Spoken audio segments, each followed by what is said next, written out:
All right. So yeah, take it away, I guess. All right, so a little bit of bookkeeping just to start. We are scheduled to go for a total of 3 hours. So 7 o'clock Pacific time, I believe it's 10 o'clock Eastern time. I'm not a math scientist nor a time scientist, so you figure that out. 3 hours from now is the soft cap of when our session is going to be over. I have an alarm set, so roughly 5:30 ish, we'll be taking a 5 to 10 minute break and then come back and finish out the rest of the session. And then, since we are starting in the time slot originally that we were going to take over, uh, the next session will be 2 weeks from now and will be every 2 weeks after that. Are there any questions about that? Nope. And I don't have the hard stop I had last time, so I took a nap in the middle of the day to be safe.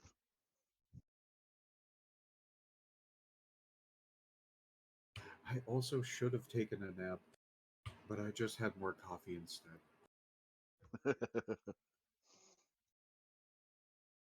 All right, no questions from Lana, so you've all had more than enough time to ask questions at this point. So we're going to head and move on into in our session zero. We didn't get a chance to talk about what the masquerade is, so we're going to go ahead and front load that right now.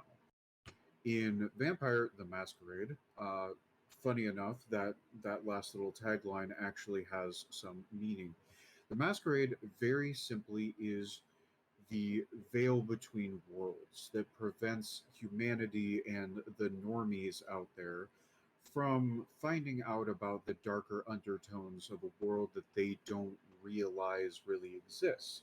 Now, some incredibly passionate fan fiction authors may suppose at what this world contains and talk about sparkles and love stories and other useless shit like that.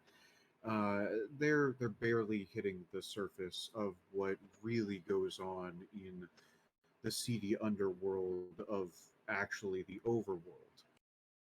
In this particular case, the Camarilla put in place what is called the Masquerade. There's more to it than that. I am vastly oversimplifying. So any of you rules lawyers out there, Solus, you know, hold back a little bit.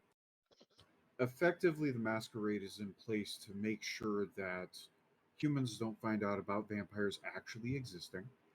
And basically, it's a protection mechanism. And breaking the masquerade, even for what you guys are, which are anarchs, you're not part of the Silver Tower, you're not part of the Camarilla. It's still vitally important to you guys too, because if too many humans figure out what's going on with vampires, you are going to be hunted too. So breaking the masquerade can be a very important thing that I'm never going to tell you not to break the masquerade.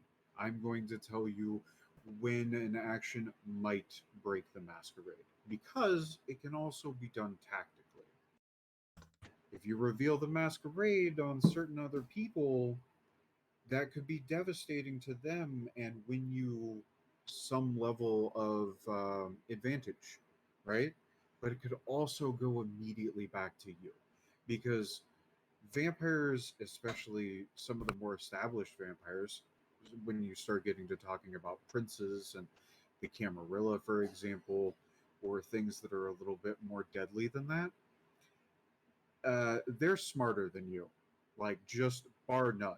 Their entire organizations. You're effectively dealing with mafioso families, but to an extreme degree when you talk about the wider community of vampires. So if you ever do find yourself in a situation where the masquerade might be broken, that's a huge decision that you need to be sure of because there will be serious ramifications if it goes wrong for you. Questions about the masquerade?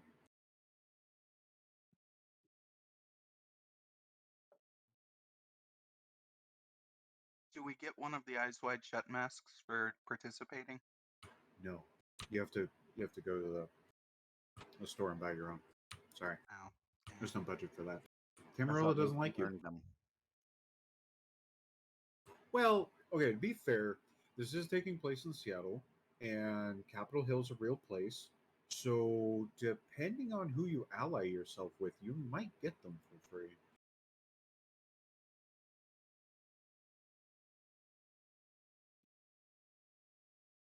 But all right, since there's no questions there, that's as far as I wanted to go into what the masquerade is. We could talk about that more in depth later, or explain through game, that kind of thing. Why don't we go ahead and finally get started? Unless there are any last minute questions. Nope. Good. All right. So, your group, all of you, have been requested to meet with a man named Grady Willis in Westlake Center near downtown Seattle. Now, this is taking place at the beginning of the year, so it's still winter. We are currently in the date for today is March 11th, but it's 2048. As Westlake Center is very close to the shopping district, it's kind of like slightly off from the middle of the shopping district of Seattle. There still are quite a few people just getting off of work or coming through back towards the residential areas that are filing through. They're probably staring at their phones, waiting for some buses. It's kind of a bustling area, but it's not loud or anything like that. This isn't an entertainment district by any means. Westlake Center is kind of like a transit point. Not quite a transit center that's up a few blocks, but it's still a sequencing point where people are traveling through on a very regular basis. Which, funny enough, especially later at night, it makes it a pretty decent meeting spot because a lot of people are going to be going there and passing through, handing off notes or other illicit dealings, and continuing on with their night like nothing ever happened. And this is where Grady has requested to meet the group of you. And Grady doesn't exactly like uh, making a big deal of himself, and so he is just kind of standing in the middle of the square. He's flanked by two people, one of which the note included a description of. The description on the note is of a about 5'4", 5'5" young woman wearing a huge, and I mean massive, like couple inch thick, pink, like bright neon pink fluffy coat. I need to also set that it's raining right now, like it tends to do in Seattle, right? This is one of those fluffy coats, right? That's kind of like an Afghan type deal. Um, and it's just soaked. So normally it would be super puffy, and like if you shone a light on it, it would look like it was twice as big as it normally is. But it's like wet dog, but bright neon pink. And that's the person that was described as just girl wearing this bright neon big ass coat, standing in the middle of the square next to a rather thin guy who's pushing about 6 feet. He's incredibly lithe. He's wearing a black leather jacket. He's got a hoodie underneath with the hood up, like Assassin's Creed style, so you can't even see his chin from the side, right? Like super deep hood going on. And then to the next of him, there's just a shit brick house of a dude. He's clocking in at about 6'8". He's big and beefy. Looks like he just came out of a WWE wrestling rink. And no, he's got a leather jacket on, similar to the one the live guy is wearing. No hood though, but he's got mutton chops for days. Completely bald, just mutton chops. And he looks like if he opened his mouth, that he would have fangs, like a tiger kind of deal. Like he just looks gruff as an all could be. So your coterie, the group of you guys have filtered in at this point, and my my three people that you're here to beat are standing roughly in the center. One last little description point: the guy in the middle, the really lithe guy, has taken a briefcase from the significantly larger person and is holding it there. He kind of unclicks it, opens it, looks into it, nods, and closes it back up, and he's just standing there waiting. Might checks his phone a little bit, puts it back, and he's looking out for basically you guys at this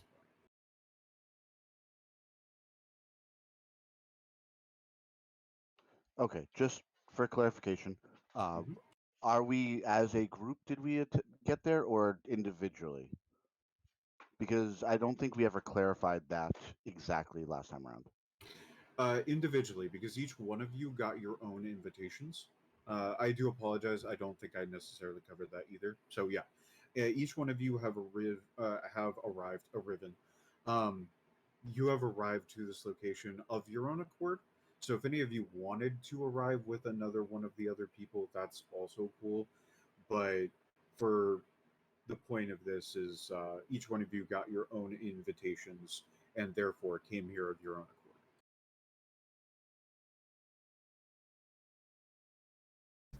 Okay. So at this point, um, really, it's just taking a volunteer to start things off. Of who wants to approach this guy because or this small group of people because they do fit the description of or what was noted in the invitation. So Karen will walk just straight up, not even looking around, not paying attention to anywhere else that he is. Once he sees them, walks directly up to them, makes a slight bow. You sent me a letter?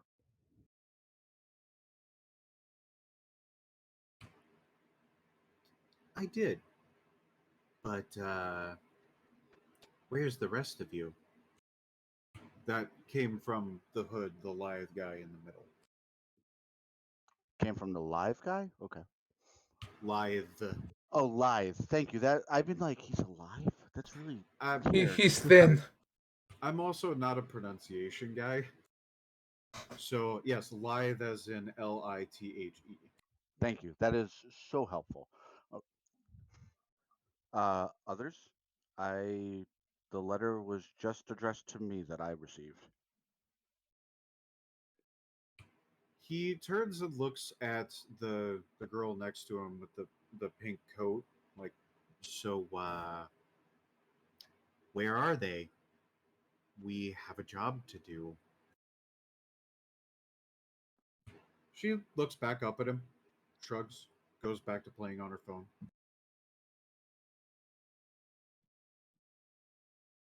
I guess as this is happening in the crowds, you're just hearing going around. No, no, not the one, not the one, not the one. As I make it up to them and look at both of them before me and the group of the three, I'm like, ah, ah, yes, yes, you are the one. You are the one, aren't you?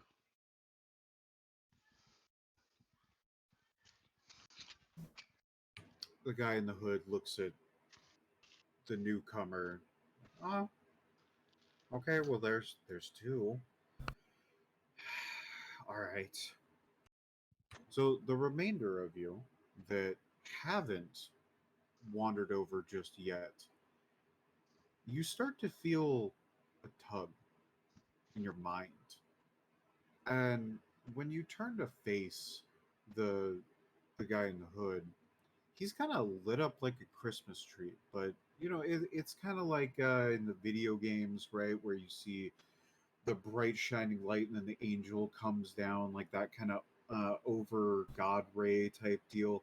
That's what roughly what he looks like to you. No one else seems to notice that though. Like none of the humans walking around are paying any attention to it whatsoever. So, especially with the tugging on the brain, it kind of feels like it's just for you. You also feel this compulsion to approach. Now, this is a case where, um, I'm going to break the flow a little bit to explain game mechanic a little bit. This is not a situation where you have to engage. You are capable of resisting if you're good enough at resisting.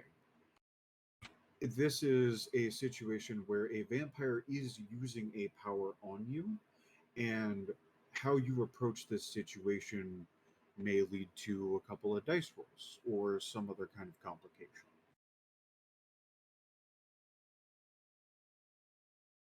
So, what do the rest of you do? I am purposely, not purposely, but I am showing up late because the person whose house that I have been crashing at using Lingering Kiss is running behind, and we got stuck in traffic, and she is dropping me off like a mom dropping off her children for school, except she doesn't realize that I'm just a shit boyfriend. But the most important question, did she remember to pack your lunch? Use Probably the not. lunch. But she's there, so I guess that makes it lunch is served. Ain't lying. Okay, so Corin would walk up, show that she has the invitation, and then just stand there, I'm assuming expectantly. Okay, I guess good. I guess I would follow up last and just look around and look at the layer and look at them, like seeing the light. Like I assume this is the right place. Also walking up late, very hesitant. Okay. As we have the stragglers approaching the group, the light does dim, the tugging at your brain does go away. He does seem to be shaking a little bit, almost like he's shivering. The the rain in winter in a city like Seattle can get pretty biting and get down into your joints a little bit, so it's kind of understandable. He pulls back his hood just a little bit so that the group of you can see his face, and he's pale. Like if you've ever seen, one of those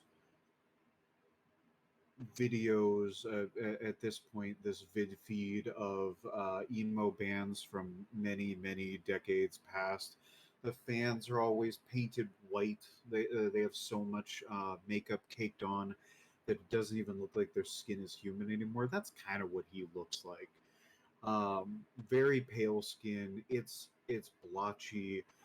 He, hi Anu. Occasionally, my cat will be joining us. By the way, he has opinions. Um, his eye sockets are a bit sunken in. He's got yellowish eyes, and I mean like his pupils are yellow. The whites of his eyes are yellow. He looks like he's never even seen a bathtub at this point. Doesn't seem to have any facial hair or anything like that. And his teeth aren't exactly there. Like there's fragments, but they're more of like a thought than they are in existence. He kind of leans forward a little bit, kind of unnecessarily, but it's like he's trying to posture a little bit, but he knows that he's one of the smaller ones of the group, so he's trying to build his presence a little bit, kind of failing at it a little bit. He says to you, like, "All right, I think that's everybody. So, are you ready for what's in store? What is in Because store? well, this job I need you to do for me. Don't worry about what the job is. We'll get to that in just a second. But I believe in a particular way of doing business.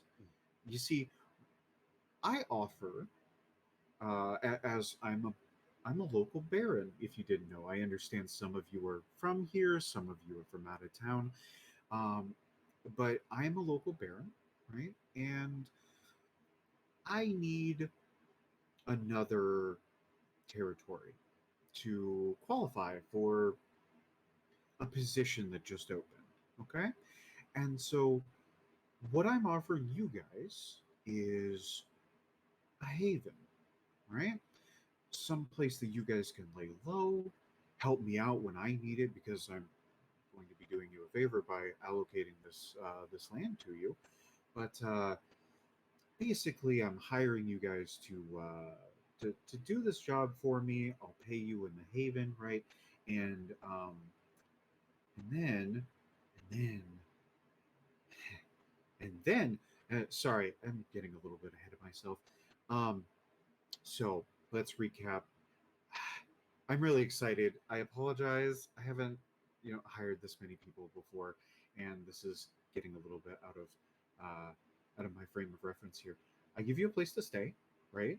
After you do this job as payment for doing this job for me, and then you guys are going to help us apply for this new position. And the job is I need you to kill someone. That cool? At this point, I'm gonna let you go in just a second. At this point, the lady with the pink coat is just staring at him like, have you like the look on her face of like, have you ever spoken to another anything ever before? Because what the fuck was that? Like that kind of a look on her face. Go ahead. So that was a little overwhelming. It seems like a good deal, but a little more clarity on exactly what you're looking for us to, or who you're looking for us to kill, might be a good start. Oh, yeah. So there's this presenter that's going to be giving a speech on, I don't know, some kind of environmental crap that I don't really care about. And he's going to be presenting, and I need you to kill that guy. Well, Am I aware of, and I don't know why I would be actually, as I say that, um, any sort of convention or anything that would be, is it publicized, that kind of thing? That I might be aware of who he's talking about without him, since he seems unable to tell me.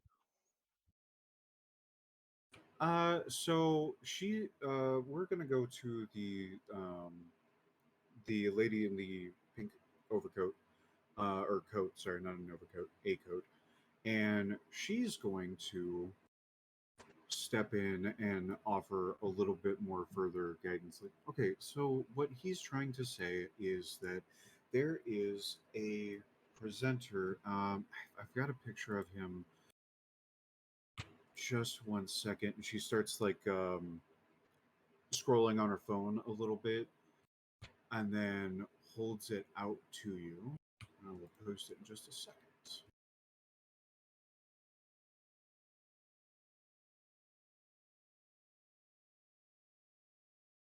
This guy. Uh, what's his name again? Bill something.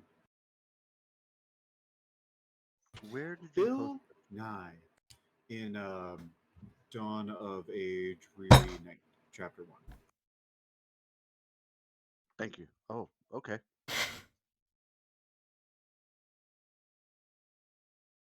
Yeah, so, yeah, this guy is giving a presentation on clean energy at the Museum of History and Industry over in South Lake Union. It's like a few blocks over to the west from here. And see, the thing is that it's kind of like a laundering scheme type deal for the Prince of Seattle, and um, really he's just trying to generate investor money so that he can make some expansions off to the west of Seattle, taking over a little bit of Bellevue's area. So really we just need to take him out, and because if we do that, then we can claim that we did it and therefore have a little bit of extra push when it comes to the the new position that got opened. And don't worry, you see this briefcase that Grady has right here? That is a a tool that you're allowed to use um, to do it. I'll look at the case and I'll look up at all three of them and be like, "Oh, so you want us to live their life with the angel like this? The tool must be special if it must be in the life. What is it?" It's you know, right here's not a good place to talk about that.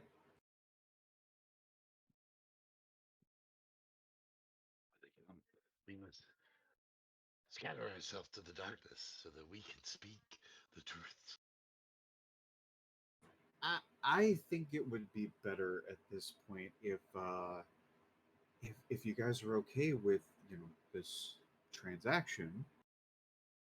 You've got a couple of hours before he starts doing the presenting, and that should be enough time for you guys to get set up, figure out where you're going to how you're going to get into the presentation in the first place, and scope out.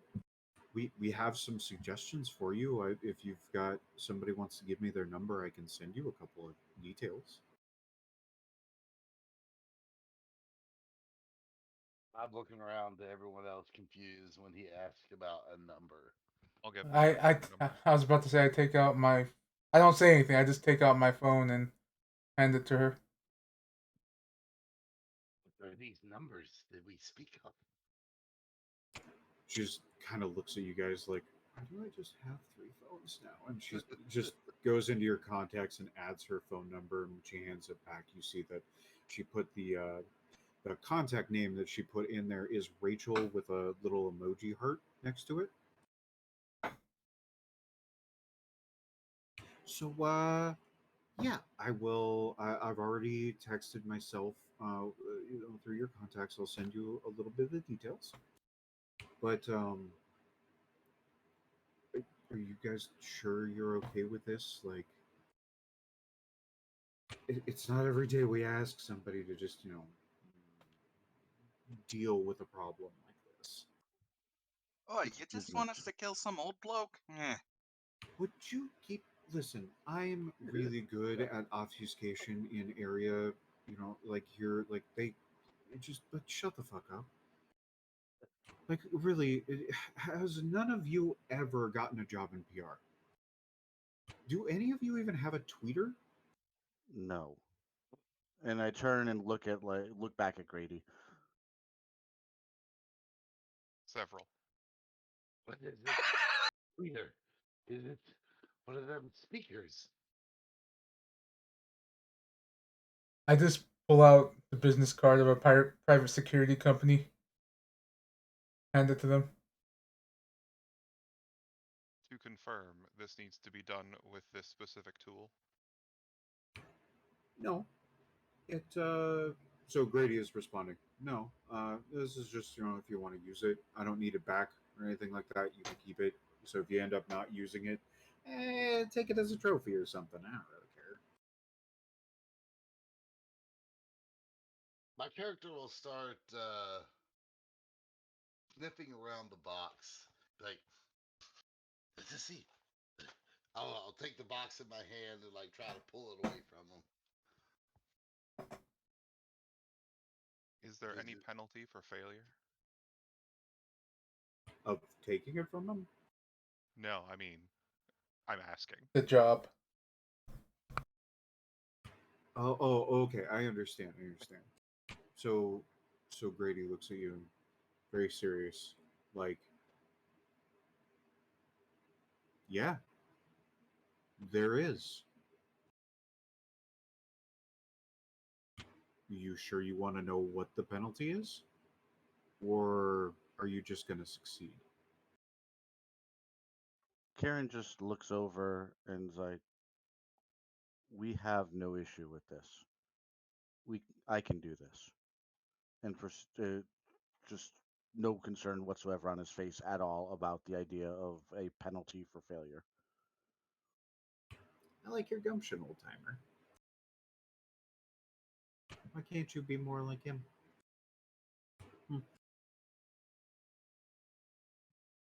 So then when Solon goes to like take the box from Grady, he just lets you have it because it doesn't even seem like he necessarily wants it.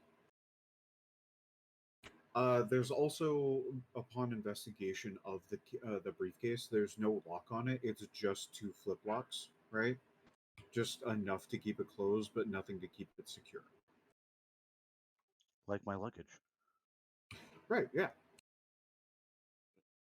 Like I saw him to be holding it tight to his chest and just like looking around paranoid. Just, we have the tool. We must succeed for the angel.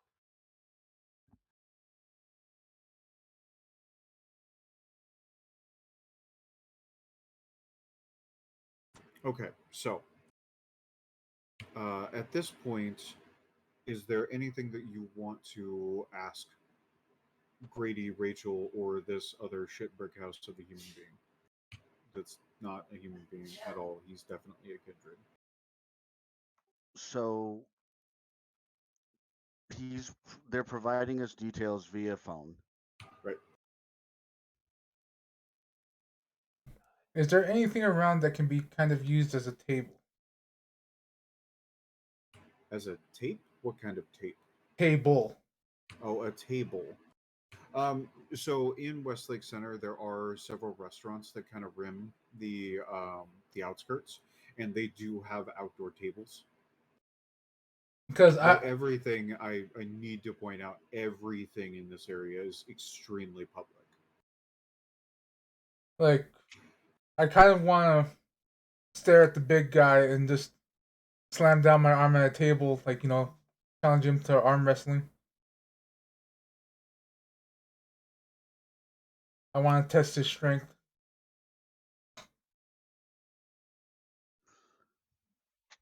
Are you We in can come any back way, to that shape, or later. form actually trying to do that? Like indicating that you are going to challenge this man.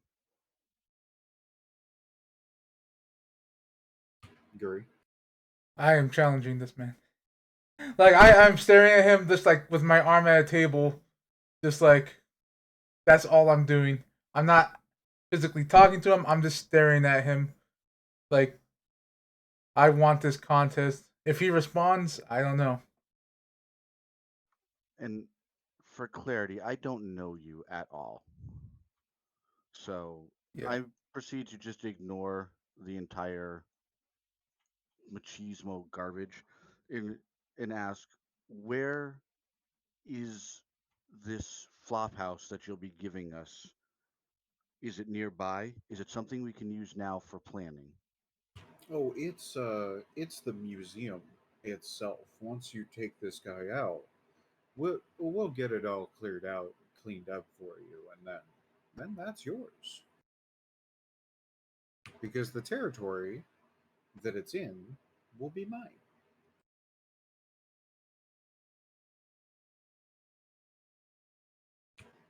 To I apologize, best. I don't remember your how to pronounce your character's name.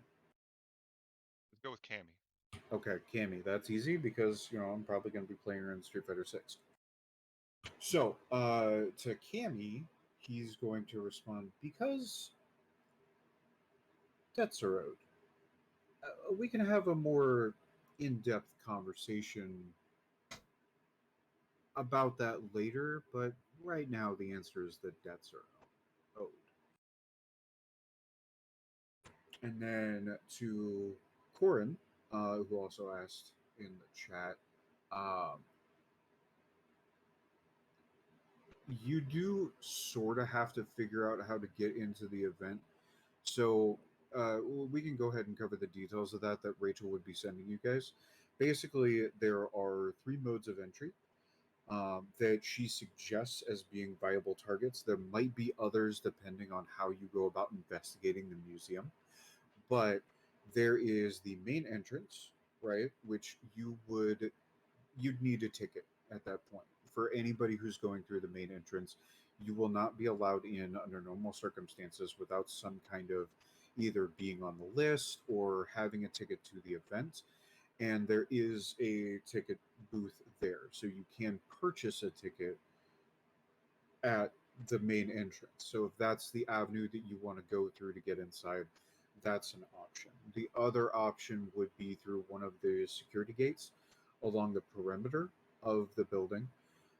That has some difficulty to it in terms of normal people aren't supposed to be there. So you would need to figure out some way to sneak in through there. But you're also starting at the ground floor at that point. So that's also an option depending on how you want to approach this.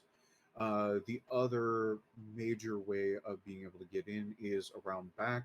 They're doing a little bit of renovation, so there's some scaffolding you can climb up to get to the roof access.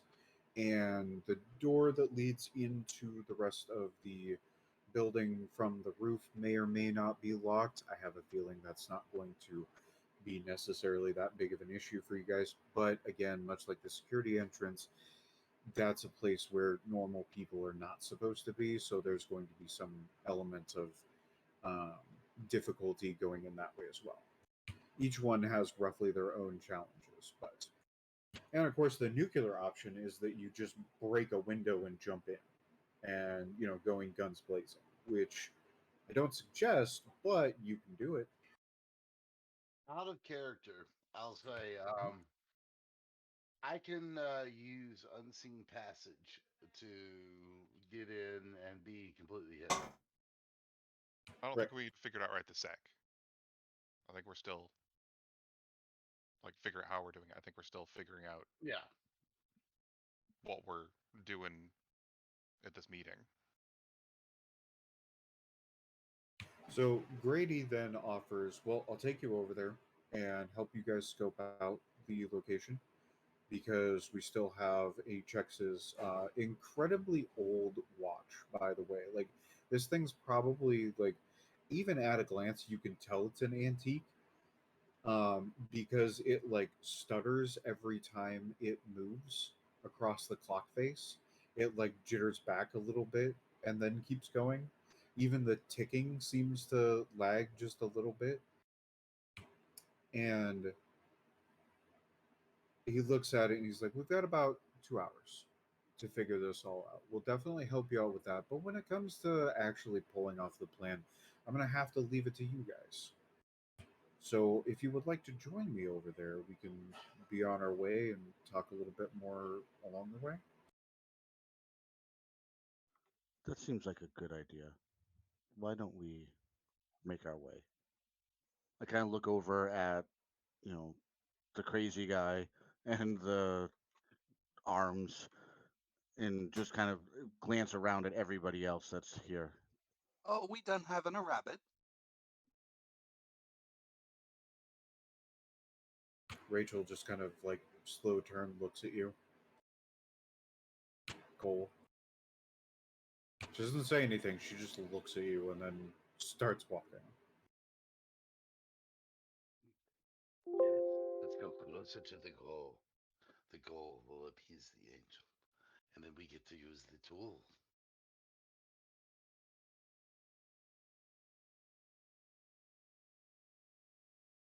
So Rachel's gone about 10 steps ahead of you guys. Realizes that she doesn't hear as many footsteps as she was necessarily expecting. Turns around and says, "Hey, Beast Boy, get them to come on. We need this job done. Let's go. Just ferry them in. Come on." And then turns around and goes back. And the big guy, this is when he finally starts to actually do something, and he holds his massive arm up. Like, his hand looks like it could cover your entire head. Like, Andre the Giant might start blushing if he was still alive with how big this guy's fucking arm is, right? And he motions and says, "Let's go. We have a job to do. Move along." And the whole time I'm following him, I'm still clutching the briefcase with both arms like crossed in my chest, like a paranoid. Just what's going on? No one's gonna take it.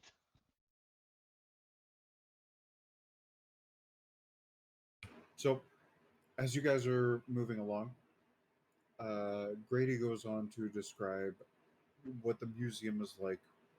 In the center of the museum is effectively a grand hall kind of deal that ends in a stage, whereas each wing that comes off of it, right and left wing, are the rest of the exhibits with administration on the top floor. The main entrance, where you would be going through to buy your tickets and go in and be seated in effectively the theater area, is the entire front of it is glass windows. So people from the outside are going to be able to see in.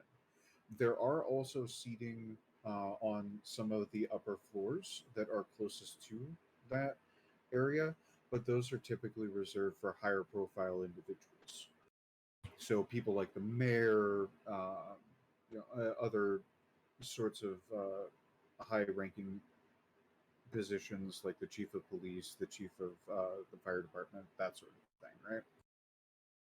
And other political things like the governor might be in attendance, and they're probably going to be sitting with the mayor of Seattle, for example.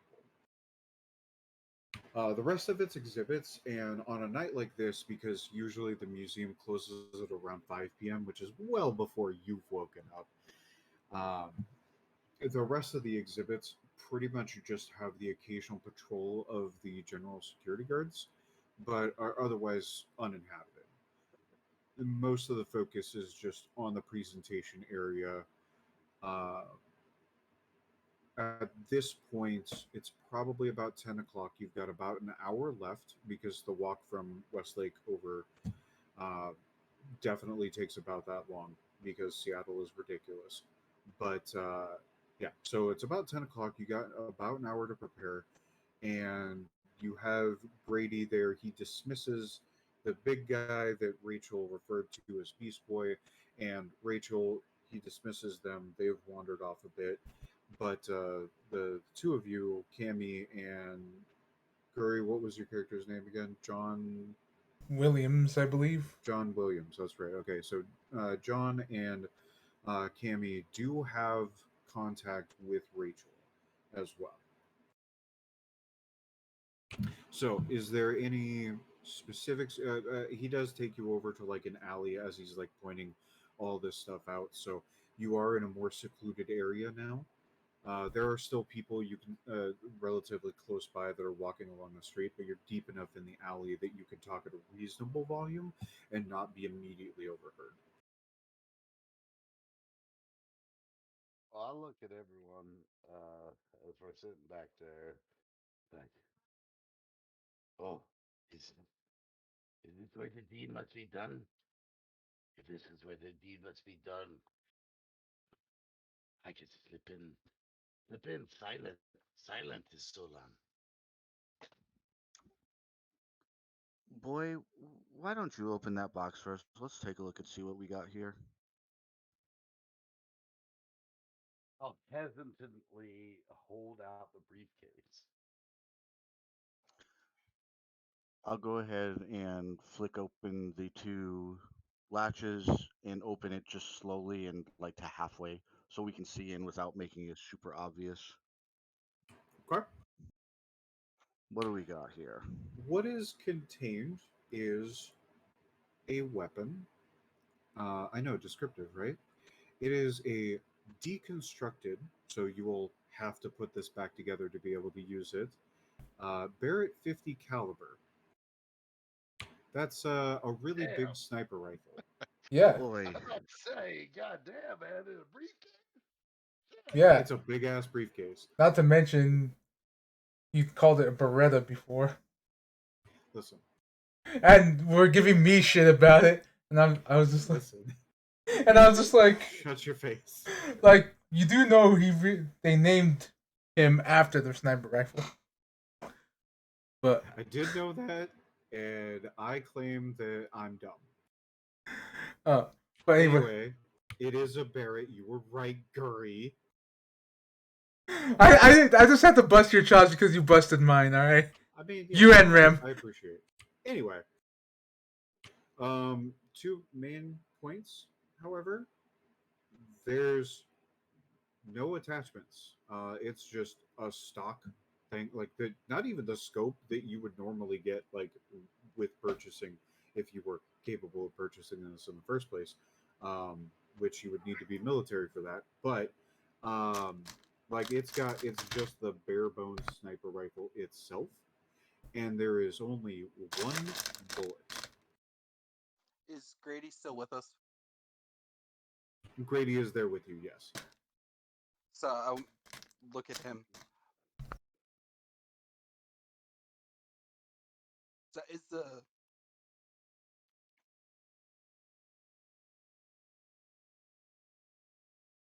Did he die? I the think he died. Hampton Wick we're looking for brown bread? Uh, are, Is are he you dead? who's dead? What? What do you mean? Is he dead?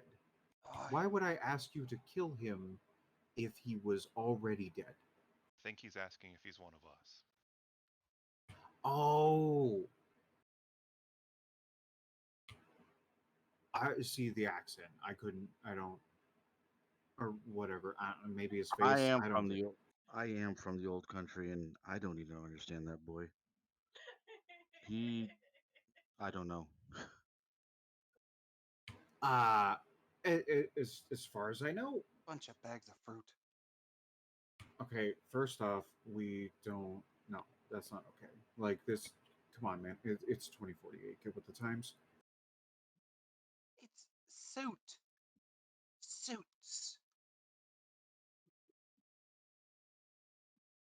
You are a very confusing person when it comes down to it. But either way, yes. As far as I know, he's one of us.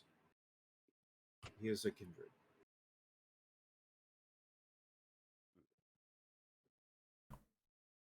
You can't look exactly the same for the past 40 years without being a kindred, as far as I'm aware. Is he one of the magical kind? Is he maybe the Crimson Angel? You are a very interesting group of people. Man, sometimes debts being repaid is not the best course of action. Okay, so yeah, so as far as I know, this guy is he is a kindred. I'm not actually even 100% sure what clan he's a part of. I know Okay. he's associated with the Ventru, uh, but I know that he's presenting for the prince today. Like this whole thing is to get some level of investment back into the city, put Seattle back on the front of clean energy living and stuff like that, right? Um,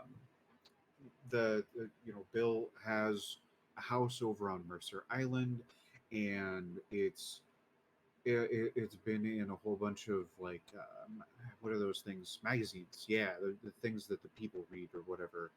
um, it's been in a bunch of those things because it's like a clean living like thing or whatever. It's like basically built out of solar panels or something like that. I don't understand it. But basically they're using him as kind of like a thing to draw in investors and stuff like that so that the prince can make more money. Basically, what I was asking out of character too is, did we know if he was of the Tremere clan or not? But you said we didn't know what clan he was. Right, he's associated with the Okay. Ventrue, but Grady is not entirely sure what clan he actually is. Okay. Out of characters, since I still have some experience, can I kind of retroactively put another point into firearms? I do have enough experience for that still left over. We'll allow it. Alright. We have someone who knows where the bullet goes now. Yes, a total of 3 points into firearms. Beats my one. You had I think 15 points of experience left? No, I that's level 3. It would only take 9. I had 12.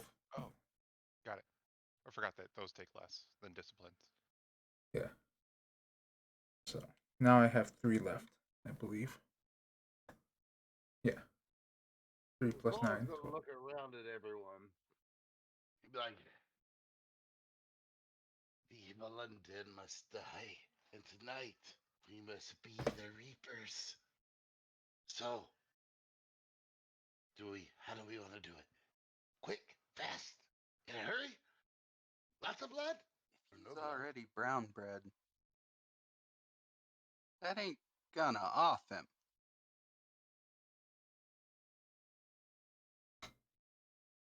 Unless we drink him dry? I was just thinking that same exact thing. This literally is no use to us other than if we try to bring it through a metal detector, we're gonna get caught. Well, I turn to Grady and say, "Was that really your intention?" No, not really. I mean, like I said, there's other ways to get into that building. There's other ways to use that weapon too. I just figured you guys might find it useful, and I don't have a need for it. Not my style. I like to be a bit more personal. It's a baseball bat to me. It would slow him down for a bit. 50 cal. Okay, I need to ask a question. I need to ask a question out of character for clarity. How durable are vampires? Because if you put a 50 cal through, like, even most known, like what I would assume how tough vampires are, you can probably pop his head off, and then his body's just useless at that point, and we have free reign. So, to consider how powerful this is, like this one bullet is that it can be used to pop a tank in, if you hit the right area of the tank, right? It's going through some armor, and there are very few low level kindred that would be able to walk away from that kind of a, oh, hey, look, my torso's gone now Yeah, kind of blasts. like, It may not necessarily kill him outright, but it will definitely put a hole through him. I assume a headshot would kill since decapitation does kill. That is correct. all right, yeah, and we're Assuming he's, not powerful enough that wouldn't, he wouldn't be able to do anything else about it. If you actually land the shot in his head under no further obstruction, because powers are a thing, then yeah, it would just outright kill a kid. Like if any of you were to use it on one of you guys, it would just murk them. Out of character, is any of this blessed in any way? Sorry, you're a little quiet. What was that? Is the bullet or anything blessed in any way? Not that you can tell. Okay. I mean, if you wanted to scratch like a little cross into it, you could. Well, I mean, it would take the. I'm not going to rules lawyer here, but it would take the faith of a true believer to. Right. And it definitely isn't. It's just a bullet. uh, That you probably picked up at Walmart. so is there? You said he's What giving me a speech, Walmarts do you have in Washington? Apparently the good kind. right? That Uh, 50 cal ammo at Walmart, man. and you said we're scouting this place out right now, right? Yes, currently. And you said it's a presentation, right? Yes. Okay. So he will be in the center of the stage. All right. Is there a way to find out if there's a roof access or window that has a view of the stage? I might be able to figure that out.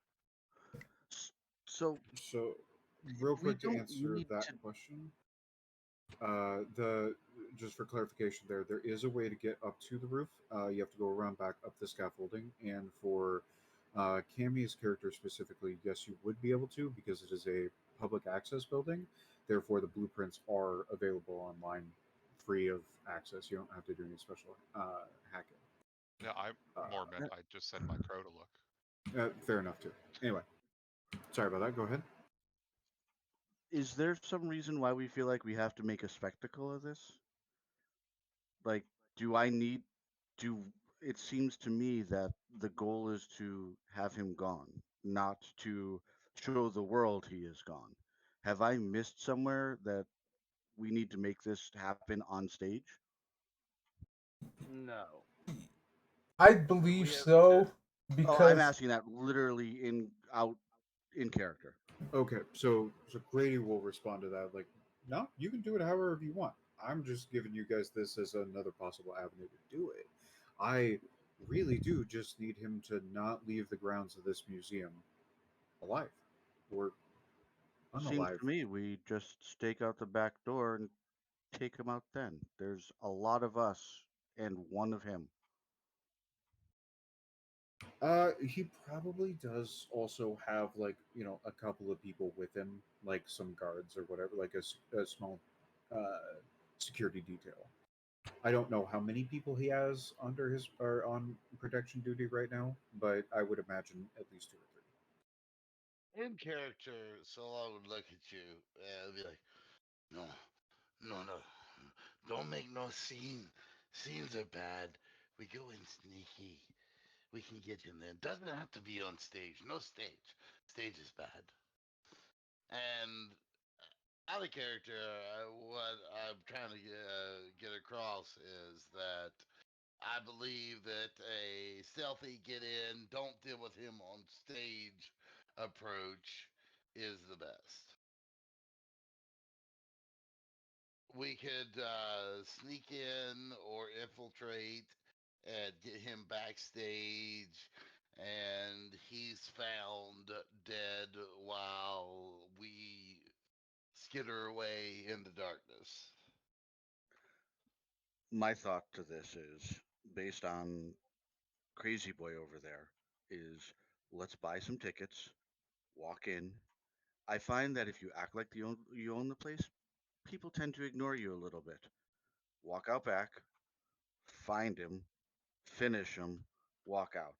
Let's not spend a whole lot of time like making this harder than it need be.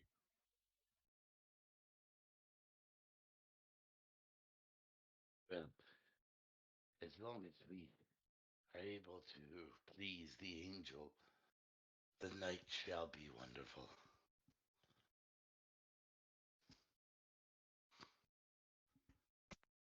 Uh, Corin wouldn't necessarily already have a ticket, but she might be on the list.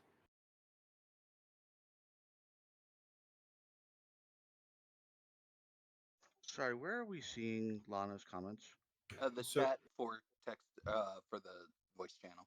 yeah, so if you mouse over the Chronicle voice channel thing, there's that little open chat button. If you click that, that's where That she's is been. so cool. Isn't it? I I had no always idea forget that's it's there. there. I've been using Discord for so long, I never knew this was there. Relatively new. Yeah, it's like within the year, or not this year, but a year span.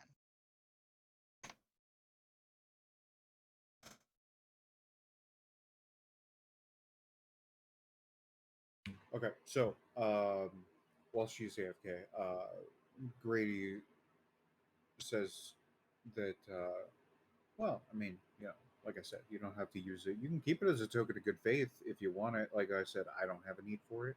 But if you want to do the stealthy option, um, that's more up my alley too. So, what I can do, and he pulls out his phone and starts like tapping on it a little bit, but he taps on it like, like a um, like your stereotypical old person meme where they're tapping on it with their pointer fingers very slowly, right? That's how he's tapping on his phone. I feel called Um, out. and so then Cammy and John, they get a text message at the same time from Rachel where it's just a picture of the bottom floor, right? So it includes where the stage area is, the right and left wing, all of that stuff, and then the back stuff. It's the floor plan for all of that area. So you now basically know where the you have the entrance seating area, the stage, the back area, and then the where the entrance out back is. So you have a pathway, basically like a map to get to that area.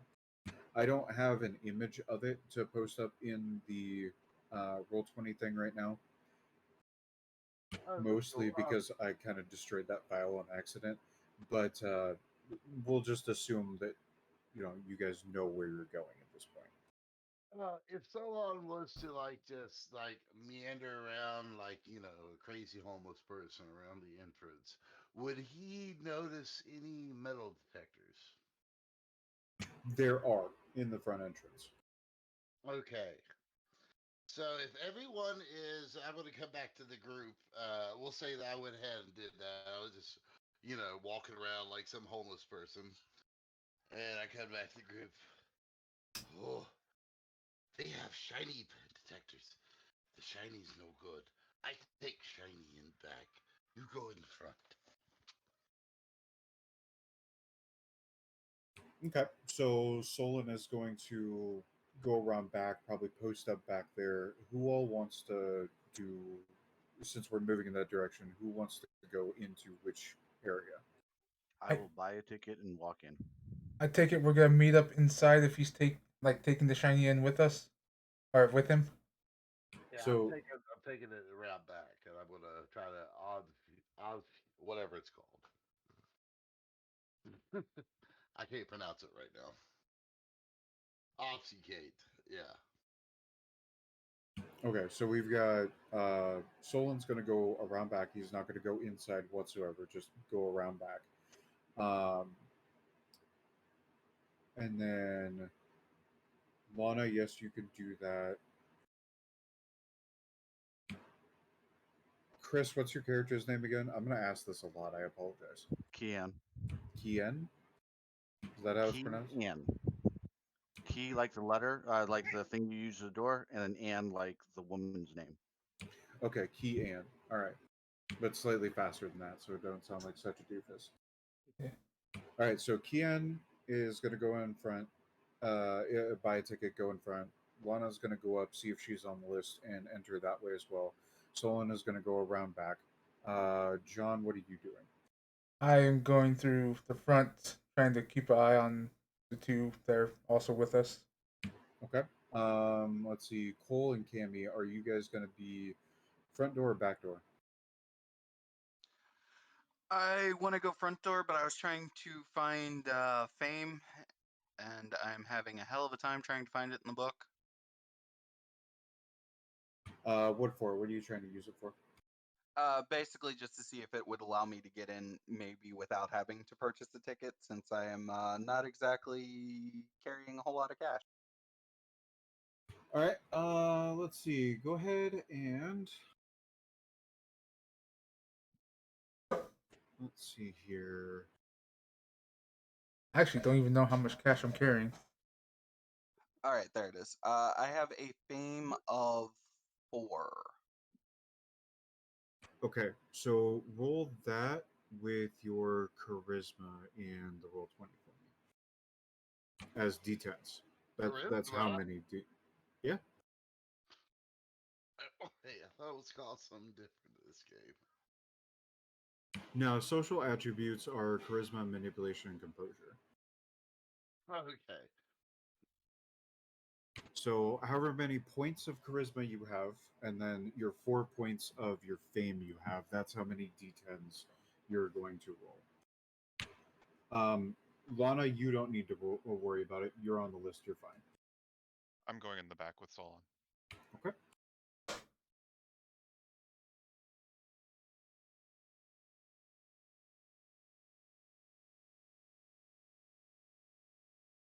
And What's the success number? Or is that you set that? I forget how this one. So if it's a 1 through 5 is a failure, 6 through 10 is it? Hold on, let me pull it back up. But yeah, he sets the how many successes you need. Right, the how many successes you Right. need I is just something needed to I know need. the target number so that I could set that in the roller. Oh, I was gonna say you could just roll the d10s and then I'll be able to figure it out from there. We want to like clarify first or last, however many are hunger dice. So that way it's not something we roll separately. It's like for right now for this session until I figure out how to use Foundry correctly, we're gonna have to use hunger dice as a separate roll. Okay, I was just Okay, thinking so we wouldn't need to if he's rolling, I don't know how many 4 plus whatever his charisma is, and you just say like whatever your hunger is, that meant the last two or the first two if you have 2 hunger are your hunger, so that way we're not trying to separate it out, and then you can just mouse over and see. All right, this is the actual roll. That was 1d10 and it was wrong. I just wanted to make sure I got it correct.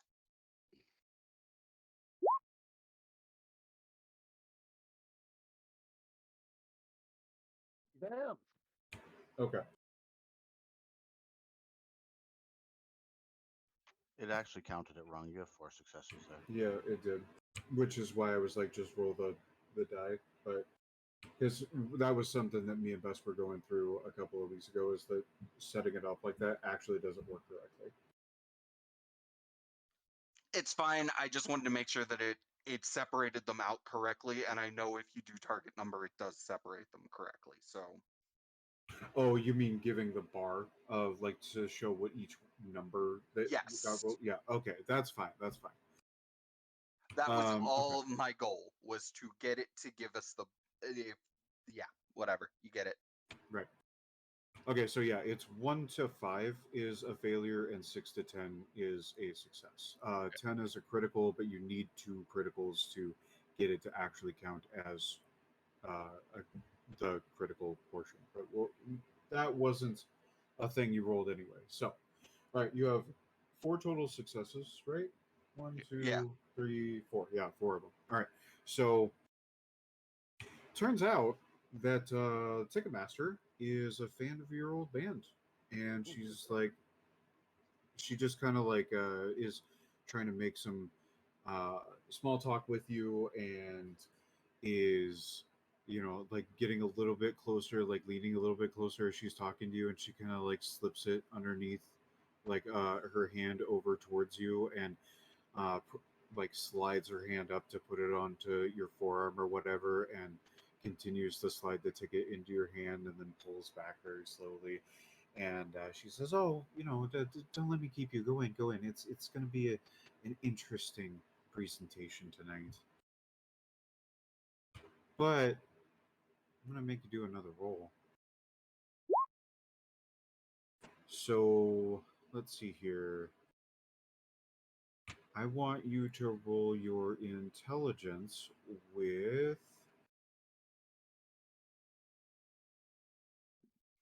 Kian will be right behind him, by the way, watching this entire back and forth. Okay. Intelligence with your insight, please.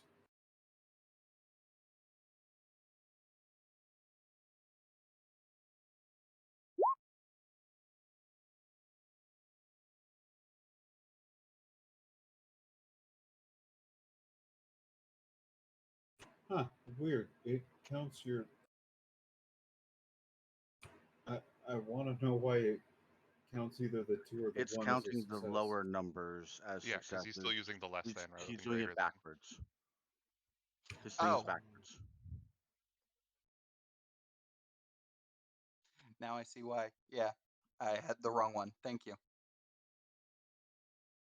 Okay, but you got 3 successes and 1 failure, so that comes down to 2 successes.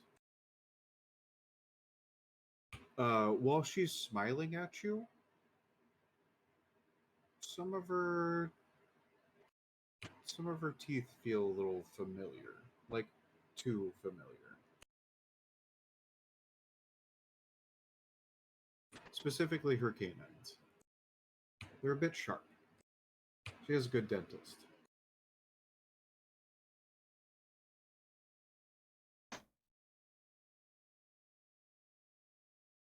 Well, I'm not asking her back to my place after this.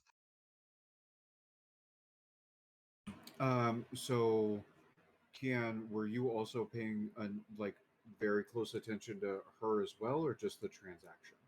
Uh, I would have been paying attention to when I heard her say the interesting bit. I would have started seriously paying attention to her then. Okay, then I'm gonna have you go ahead and roll the same thing. So what was it one more time, just so that I do it right? It was intelligence and insight, right? Yes. Okay, good. Yes, intelligence and insight.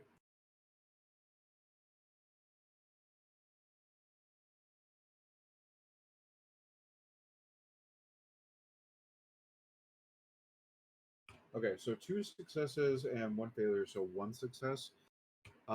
You are definitely noticing that like Oh, did not mean to do that. Cole is a little like, huh, that's interesting as but she relatively appears like just a normal, like excited fan kind of deal, trying to like gush up to somebody she's a fan of, but also still do her job.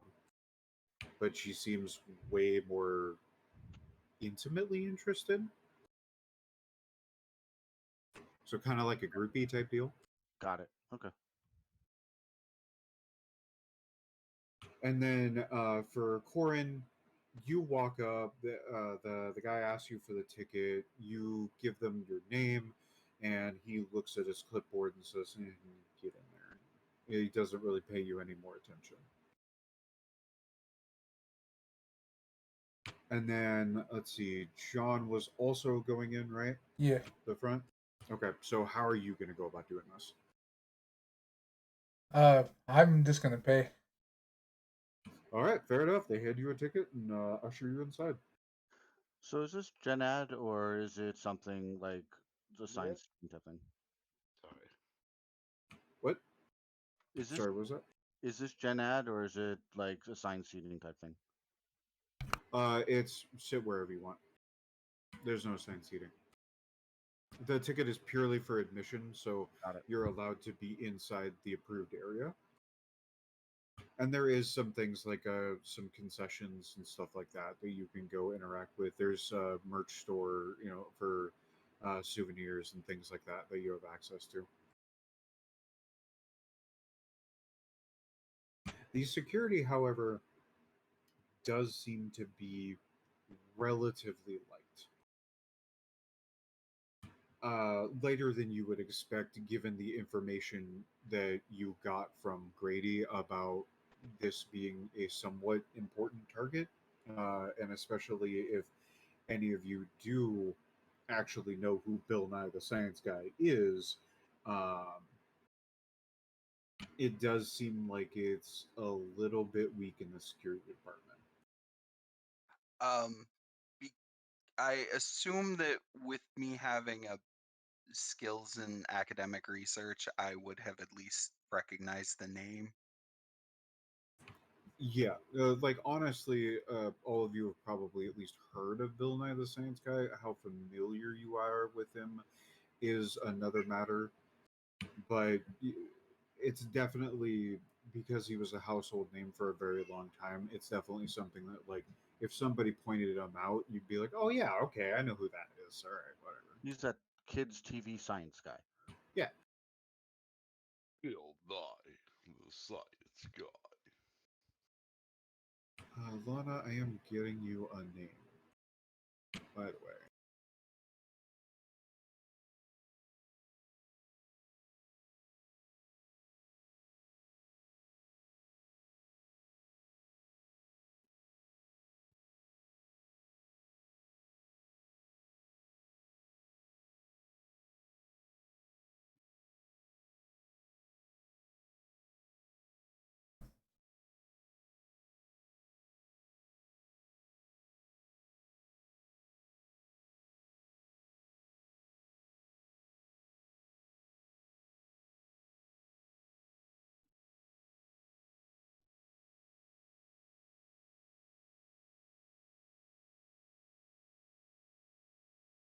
Okay, so I put it in chat so that you guys also can add it to your notes as well.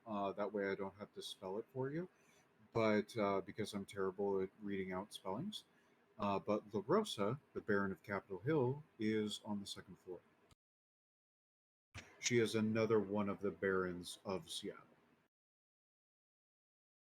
Capitol Hill just happens to be where her uh, haven, her base of operations, her HQ happens to be.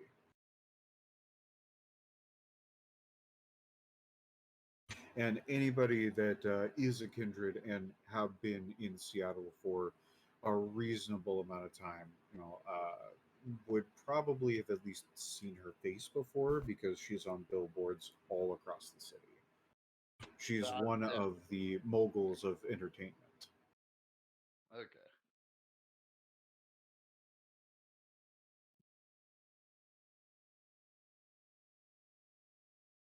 So who's going around the back with me? Cammy. Cammy. Yes. Are we to that point right now?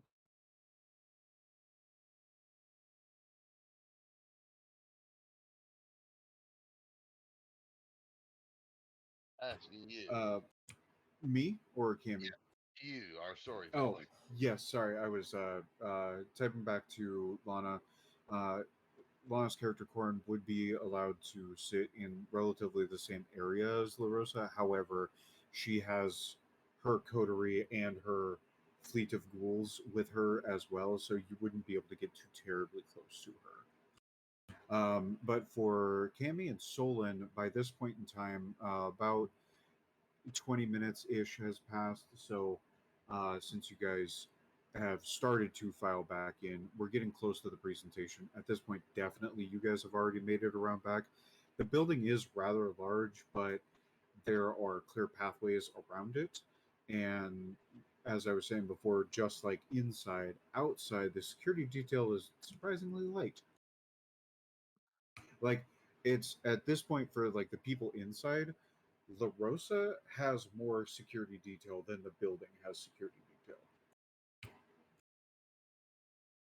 Well, I'll look at Cammy.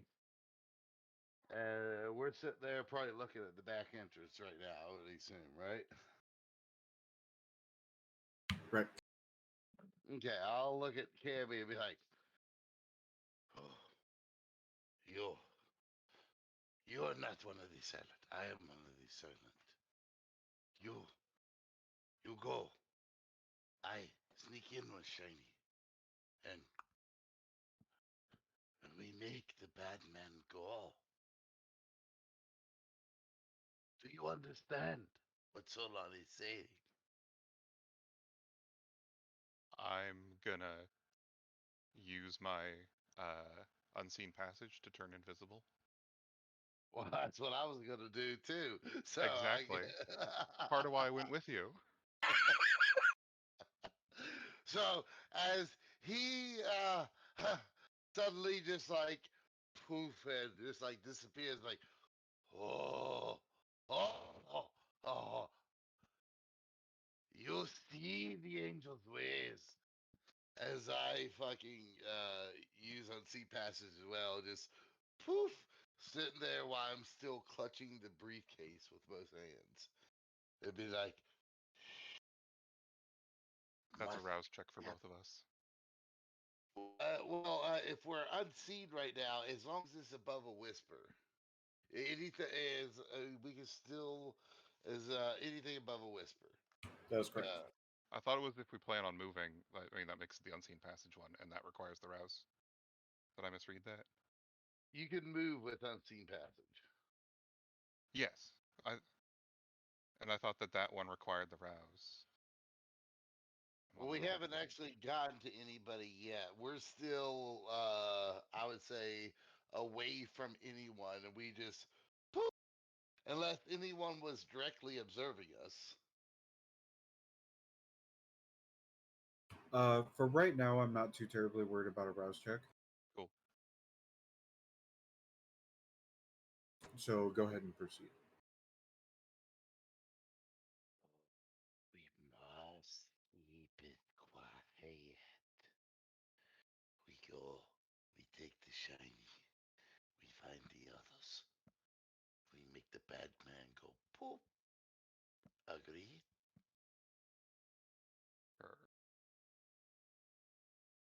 So I guess we would both meander up to the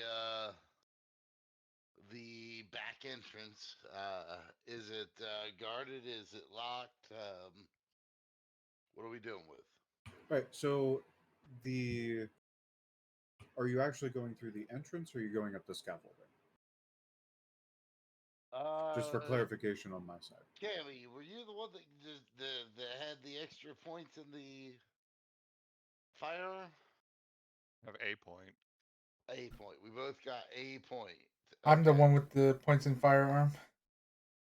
So, I guess I would look to Cammy and be like, "Oh, do we take the shot, or do we take Shiny in and Shiny make shot from someone else?" Uh,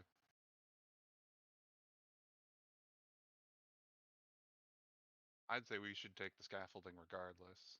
And if they can, we might be able to get someone to find us.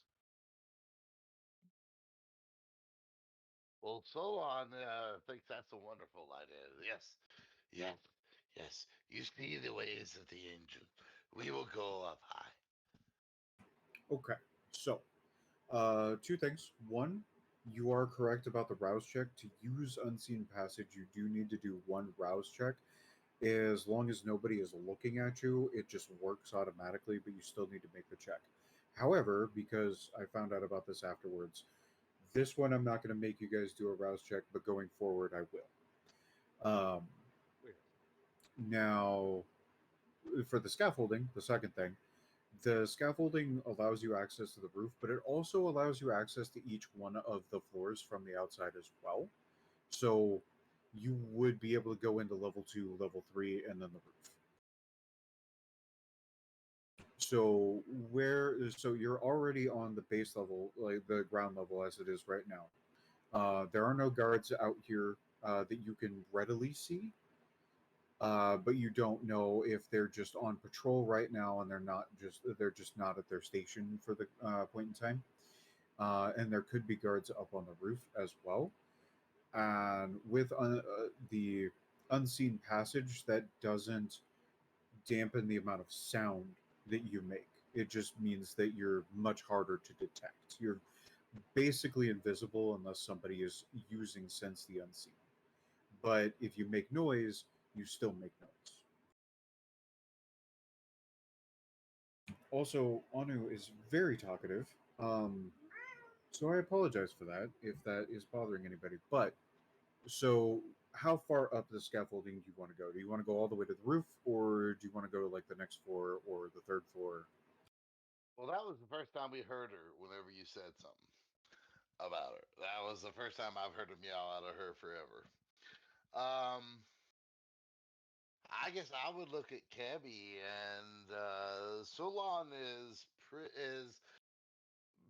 pretty passive in this. He's taking the lead of others, but he's willing to go inside or willing to go up to the roof, whatever KB think is best. Um, then I'm pretty much just gonna drag him up to the roof. Oh, Okay. yes. We go up to the highest spot to look down on the audience below. Huh. Okay. So the scaffolding is happens to be really well constructed. You don't have too many issues getting up to the roof, and as you're going up to each floor, climbing the scaffolding ladders, looking inside, you're in the darker area. Once you get up to the third floor, you can see over the backdrop that's in the presenting stage, and you can see all the people sitting in the seated area and the front entrance like that. It doesn't seem like anybody is like they're far enough away that they're not able to take you out, even if you weren't traveling with unseen passage.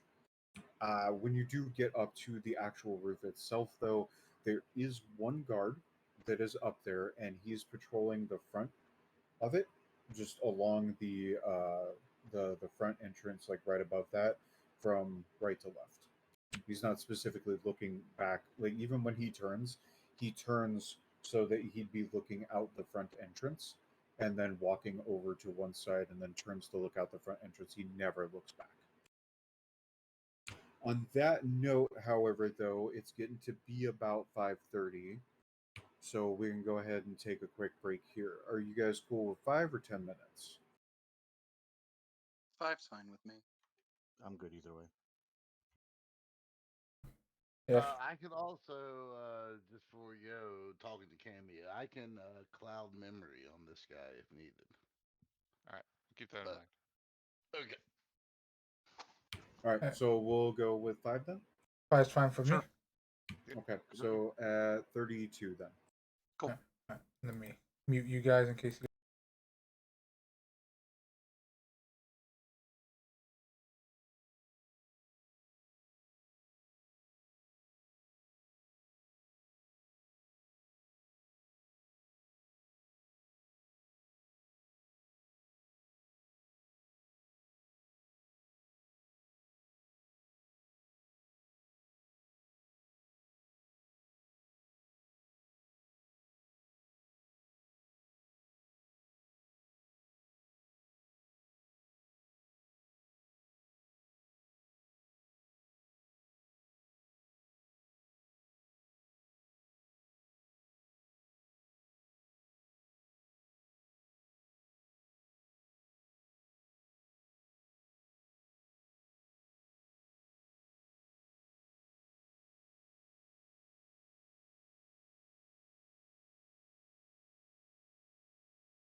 Putting us back on voice. Everyone can hear.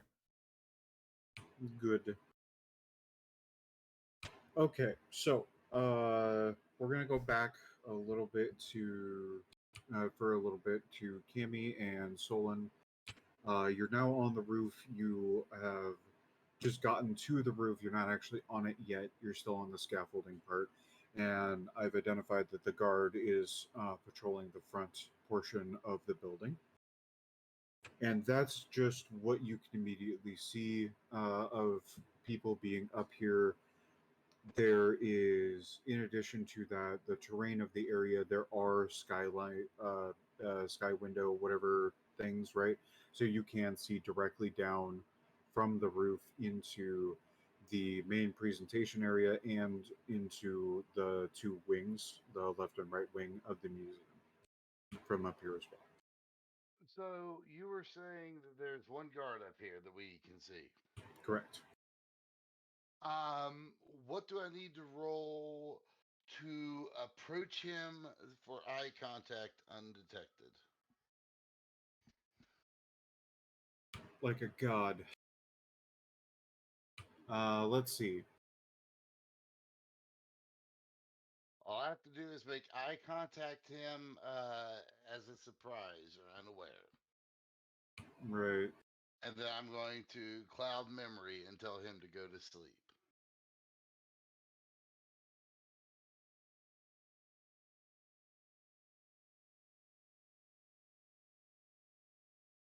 And no roll is required against the unprepared victim, commanding a resisting victim, and all that.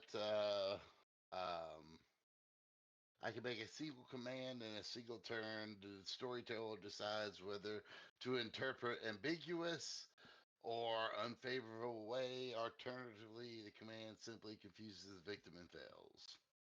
Okay. Charisma and dominance versus intelligence are resolved. Okay. Well, since you're trying to get up to him without being seen, and then it's going to be a surprise, I'm going to go with dexterity and stealth. Okay, what do tell me what to actually roll? So, how many points in dexterity and stealth do you have total? 3 each. 3 each. So then you're going to roll 3d10. And because you are currently unseen, I'm not going to make you do your hunger. So if you pull up the advanced roller, Solus, I don't know where the advanced roller is in this. so on the side there's the D20 in the toolbox, top left corner of roll 20. Okay. You click that, it should bring up the dice roller, and advanced rolls you can do like 5 D10, and then I hit separate, and then target number do greater than 5, and that should get you sorted. Oh shit! I see it. I was gonna roll 3d10. That's a whole 6. lot simple. 6d10. Okay.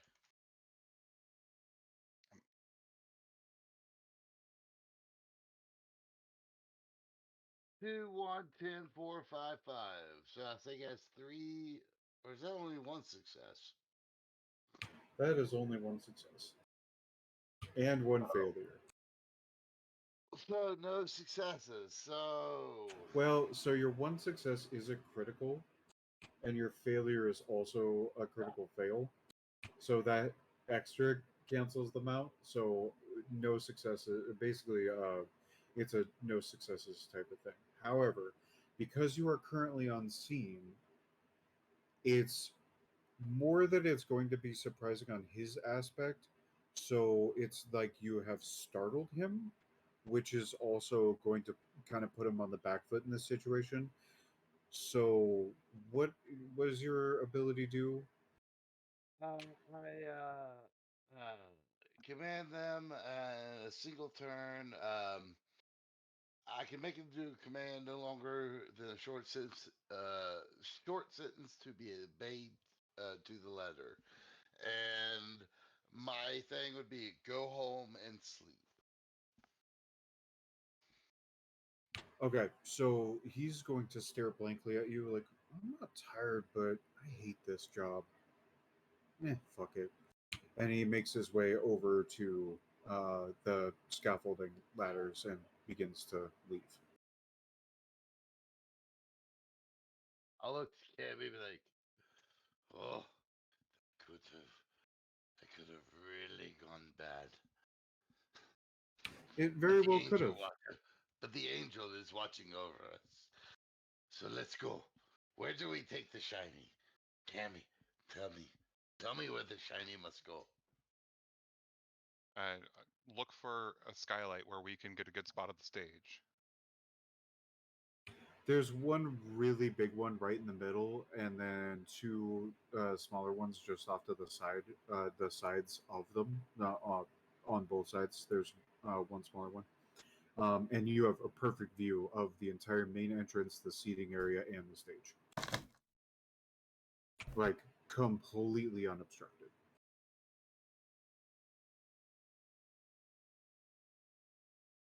Well then, I guess out of character. The point is, are we gonna try to take the shot, Cammy? Or are we gonna try to smuggle the gun to Guri? Right, His character name is John. Yeah. John. John. Okay. Yeah, I think having the shot up here would be better. So that's why sent a Yeah. text to him. I see the Okay. text. I'm just like waiting for my cue. But we can at least hopefully get it set up. Well, I'm gonna look at Cammy like, "Hmm, this gun is more than I normally know. Shotguns, rifles. Uh, should you take the shot, or shall I lead the angel to deliver the justice?" I'm hoping we can get the guy who's good with guns to take the shot, but I am willing to try if that doesn't happen. Okay, so you're wanting to try to get Guri up here. Yeah. And I sent him a Oh, text message. okay. All right, so the text message that Cammy sent to John reads, "You're the gun guy, right? The roof has a good shot if you want to be prepped for it. Just in case, we can get you out onto the scaffolding from any floor." I take it I'm still on the first floor. Do I know Yes. where the door is for to get to the scaffolding? Yes, because you had been sent by Rachel the basically the floor Schematics. plan of yeah. So you know that there is back where the back entrance is. There's a bathroom that's there that you have access to.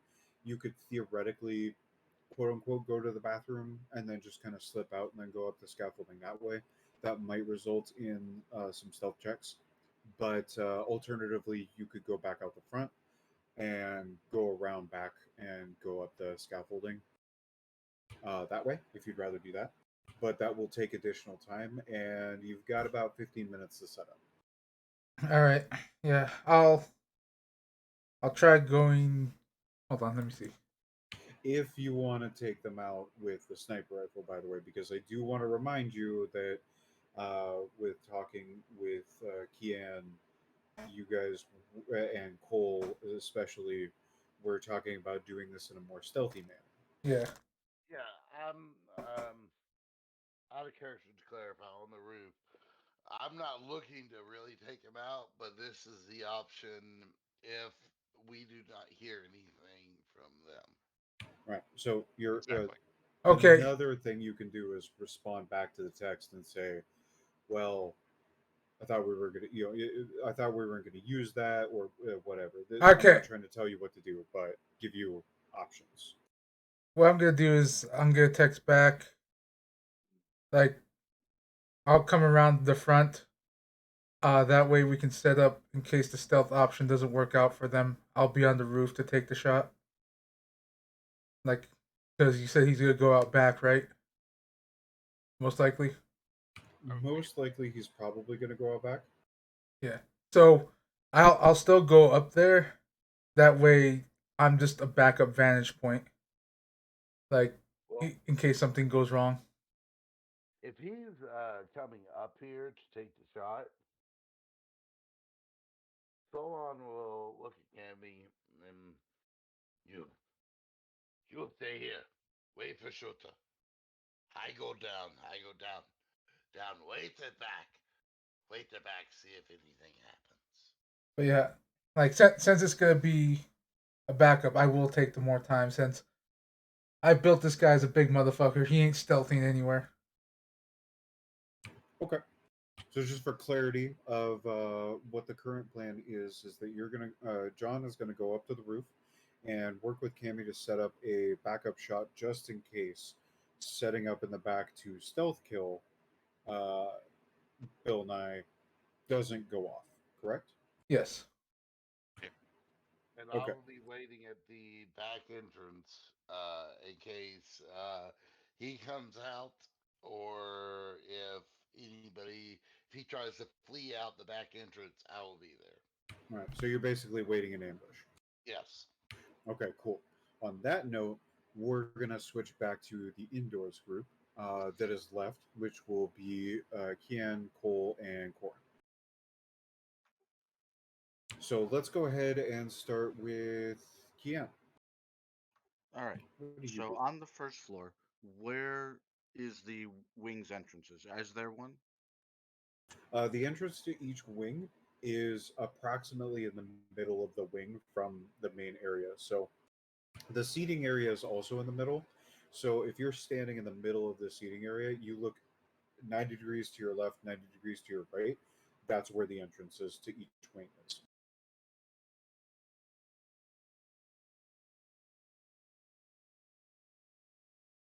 Okay.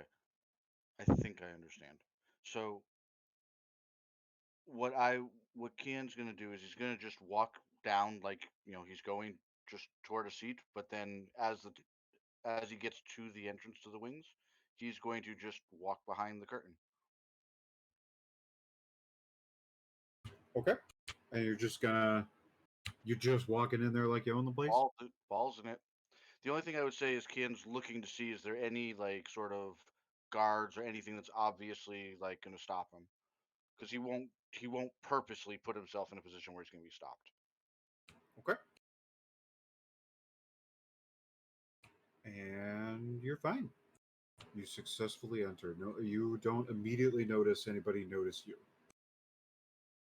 Perfect. All right. What do I see?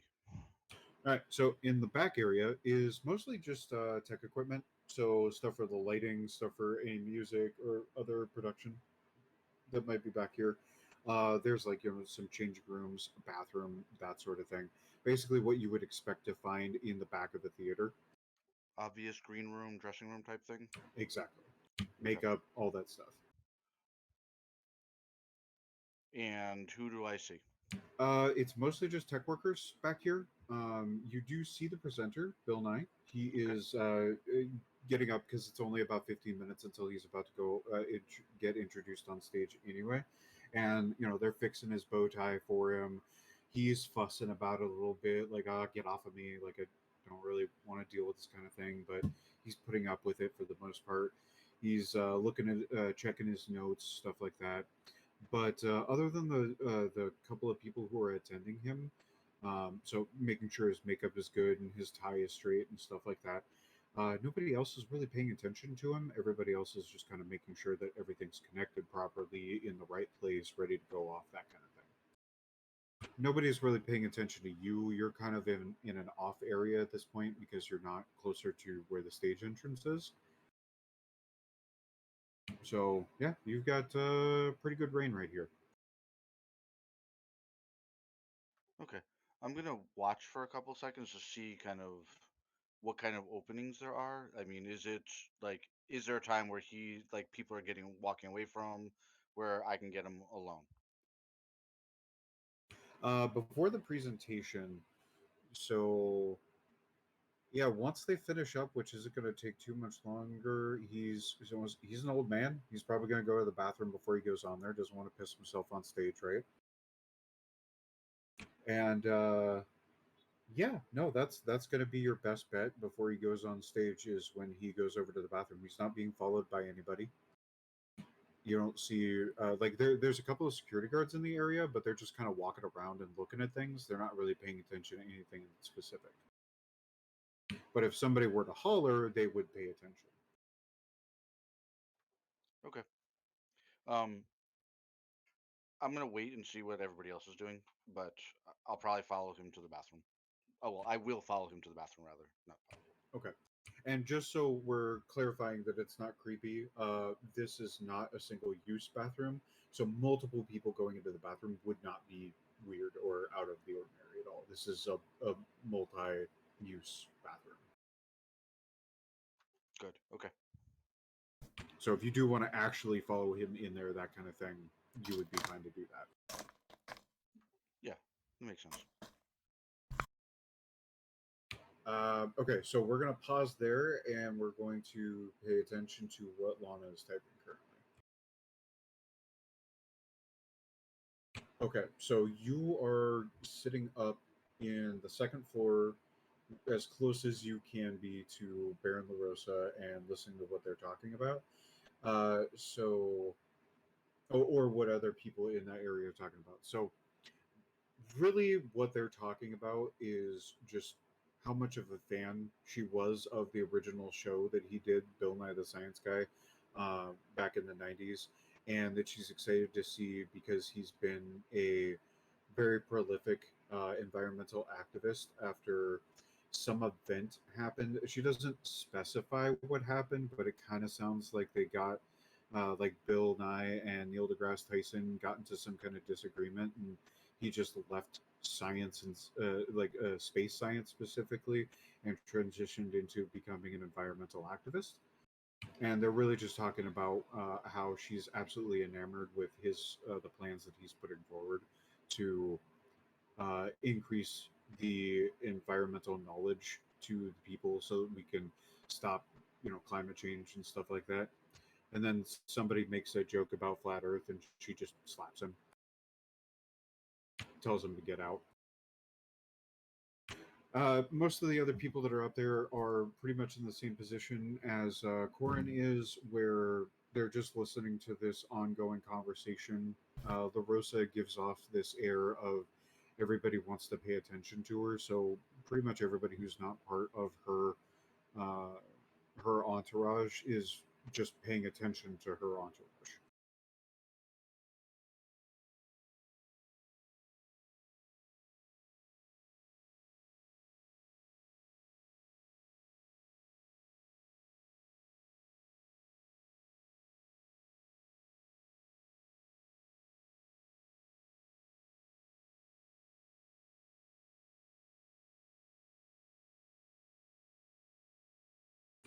So the question is, does anybody look like they don't belong in this area? Everybody pretty much looks like they belong because there really isn't like a dress code necessarily. People are dressed up a little bit typically because of this is a event to go to kind of deal, but nobody looks particularly out of the ordinary with just a cursory observation of people around you.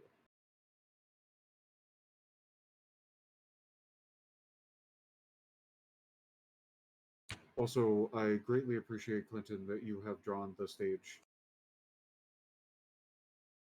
At least I'm assuming that's you because it's the color of your icon. Yes. Yep. No other security guards or anything like that other than the ones that are very clearly Baron LaRosa's.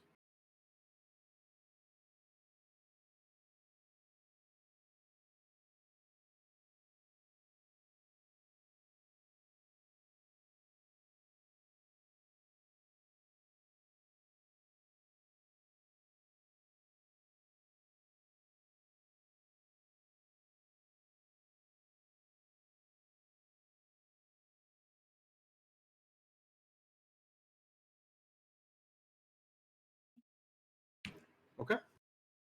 And I will let you know if anything necessarily comes into view.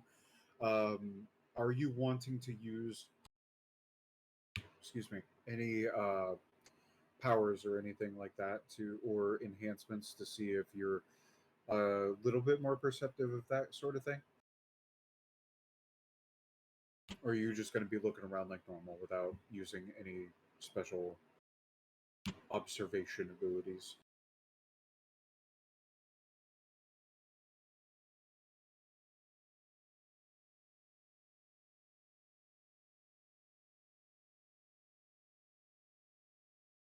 Okay. Do you want to use that?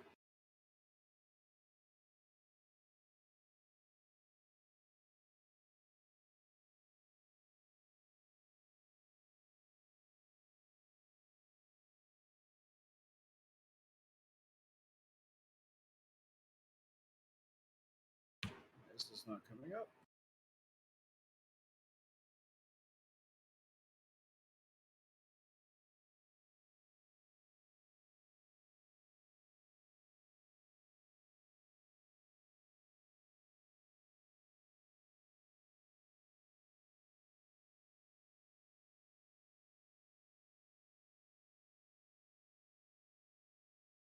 Okay, that was obnoxious, but I finally found it. Okay, so it is free, so you don't need to do a rouse check. But what you will need to do is wits plus resolve, and this will be activated until you decide to deactivate it, or it gets deactivated. But that's besides the point. So you will need to roll d10s equal to the amount of wits and resolve that you have.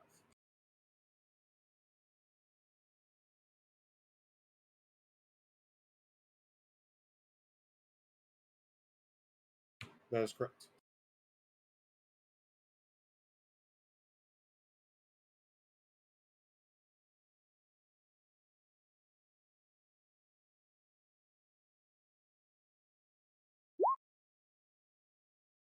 Those are d20 and a d10.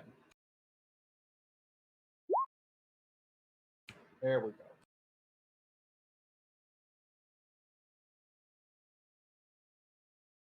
Okay, so you rolled 4 successes with 1 failure, so that counts as one of them. So you have 3 successes after that fact.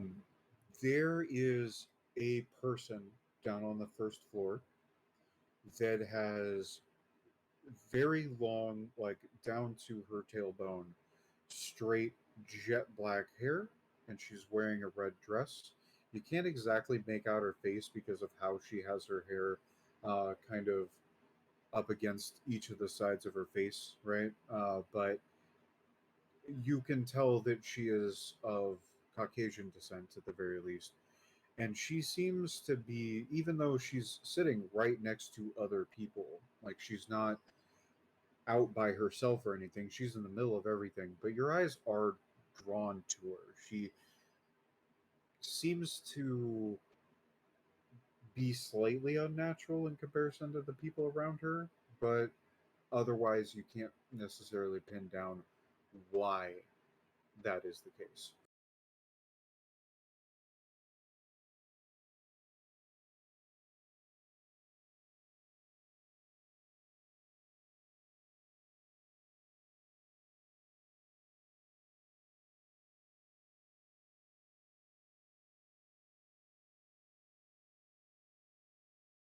Okay. Is there anything else you wanted to do?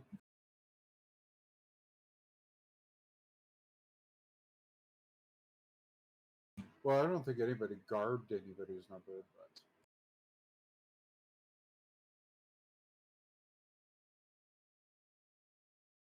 all right, cool. Then let's move on to Cole. What are you up to? So, one of the 3 people I came with fucked off upstairs. The other one has now fucked off behind the curtain. Neither of them have said anything to the lot of us as a whole. Correct. And then the 4th person fucked off out front. Even more upstairs, yes. They all just fucked off and said "fuck you." And nobody said a goddamn word. That is correct. To be We are fair, not a group yet. to be We fair, split. I am mainly silent.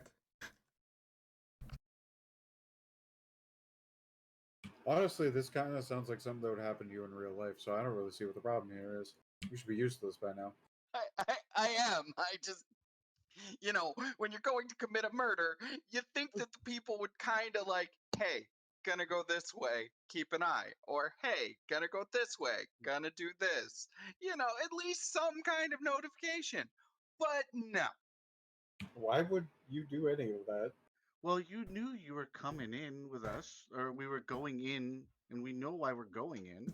To be fair, I do think this is more natural considering we all just met just now. I don't think we would hash out our life stories and actually talk to each other unless we're that type of person. I'm just saying this seems about right. Yeah, yeah. Just like the frustration of like, why have none of you done a crime before? A crime. I love it. So I'm gonna watch for Kien to make their move, and as soon as it looks like they are purposefully headed for something, I'm going to make a commotion. Like bump into someone, get indignant with them about how dare they spill champagne on me or whatever, and start a brawl with them. Okay, so at this point, you would have seen that Kian went into the back, right? So you no longer have visual on Kian at this point. All right. Then once I lose visual, I'm gonna give it about 3 minutes, and then I'm gonna do the brawl plan. Okay. Do you have a particular position? Like, do you want to do it closer to the stage or closer to the entrance, or closer to one of the sides? Uh, closer towards closer to the front, but not so far from the middle because I want to pull as many people that are security facing towards me. Okay. That should be relatively easy to do since most of the concession and like that's where the gift shop is, the souvenir shop, the concession area is. You should be able to make a decently sized commotion there with relative ease. So, since let's see, how do we want to do this? So, Kien is paying attention in the back. You're going to wait about 3 minutes. So, Ken, you wouldn't necessarily know this, but you probably have about 2 minutes at the point in time where he finally goes to where Bill Nye goes to the bathroom. That would be about when the commotion is going to start. So, what are you planning? Or I guess let's go back to you for the moment. And Bill Nye is making his way into the bathroom. I am What are you doing? I am following him into the bathroom, kind of circumspectly, um, just and watching the whole time to see, do I have company? Is someone watching me? Watch him. Okay. Let's see here. Go ahead and give me a roll of.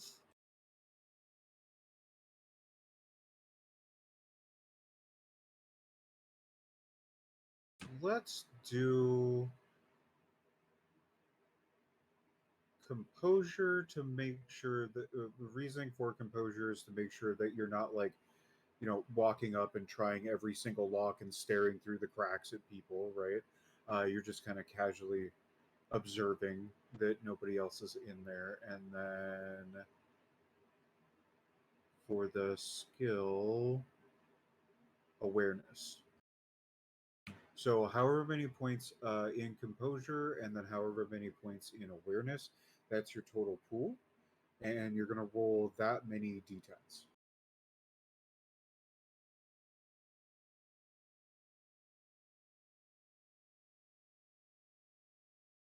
Alright, composure. Oh, I love being able to hear Lulu cackle every time your mic comes up.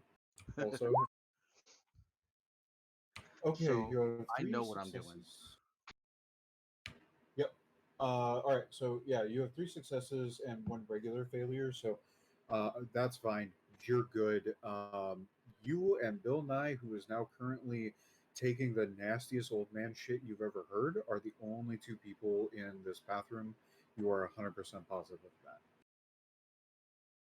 And I mean, it sounds like that scene in Austin Powers where the guy in the other stall is trying to help Austin through shitting when he's actually trying to murder somebody. It sounds like that.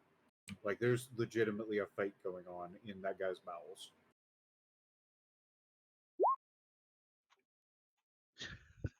I was about to ask that.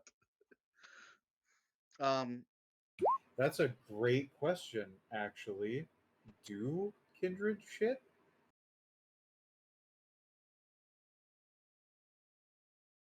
I mean, I guess if he had the feat or the perk where they can still eat food, that would make sense. Even then, they don't, according to the stuff I've been reading. They have to actually vomit it back up before they sleep for the day if they eat food. Yep.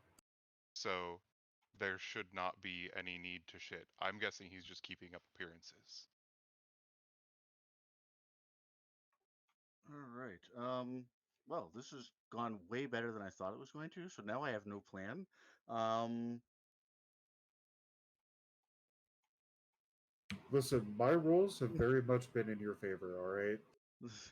so I guess what I am going to do is knowing that he has to be faking it, or if he's doing it for real, this is 100 times easier than it was a minute ago. Uh, I'm going to proceed to. Um, is there any? Do I can I tell at all if he's faking it? I guess by the sound. By the sound? I mean, yeah, like the way you just described it. I mean, I've been a vampire for a while. I know when it shouldn't be real. You know what I mean? Uh, there's another sense that you have that might be able to help you out with this. Because it sounds like he's shitting. There's another sense. Yeah. Oh yeah, duh, that's. Can I tell? Can I smell it? Oh yeah. No, it smells like if a pig farm just caught fire. So this dude is really shitting back there. Oh yeah, it's like you're expecting that like he's probably clogged it a couple times over at this point by the way it smells. The second he walks out, I'm just going to grab him and snap his neck. Well, okay. I honestly wasn't prepared for that, but okay. Well, at least he doesn't go out like Tywin Lannister. Well, I mean, if he Kian, actually got on Kian doesn't stage, he was like. going to get shot. Kian does not care. Like this dude is nobody in his mind. I mean that's fair. Okay. Bill, Bill, Bill, Oof, okay. Let's see. So, Bill. oh, what am I gonna make you roll? This is good. What's better between your strength and dexterity? Dexterity. Okay. And He'll make you do then, strength. huh? What was that, Solus? I'm just fucking around. I'm sorry. Oh, okay, no worries. The sad part is Kian is a businessman. He doesn't do this. Like he hires people to do this. Right, right. Which is kind of why I wasn't prepared for it, to be honest with you. I was expecting you to go in there with like fiber wire or something, or like beat him with your cane. Like while he's shitting, just come in, skewer him with the cane, Right? Yeah. walk out. There was a thought that did cross my mind that I would do something like that, but I don't have inventory, so I don't know if I have stuff, if that makes sense. That's fair. That's fair. Basically, right now it's whatever you would have on you at this point. So if you like, if you walk So around with a cane, that kind of deal, like you would have that. okay. So no, because he puts on that he's a very spry old man. So Okay. Don't you Oh like man. me? Okay, so I think ultimately I'm going to have you go with Brawl and your. You said dexterity, sire? Yes. Okay, so and your dexterity. Oh, this is gonna be hilarious. What is it, like 2 total? Total 2. Oh, wow, okay. I haven't looked at your character sheet in a little bit, so. Hey, but you Yeah. got 2 fucking successes, so. There we go. Holy shit. Two's all he needed.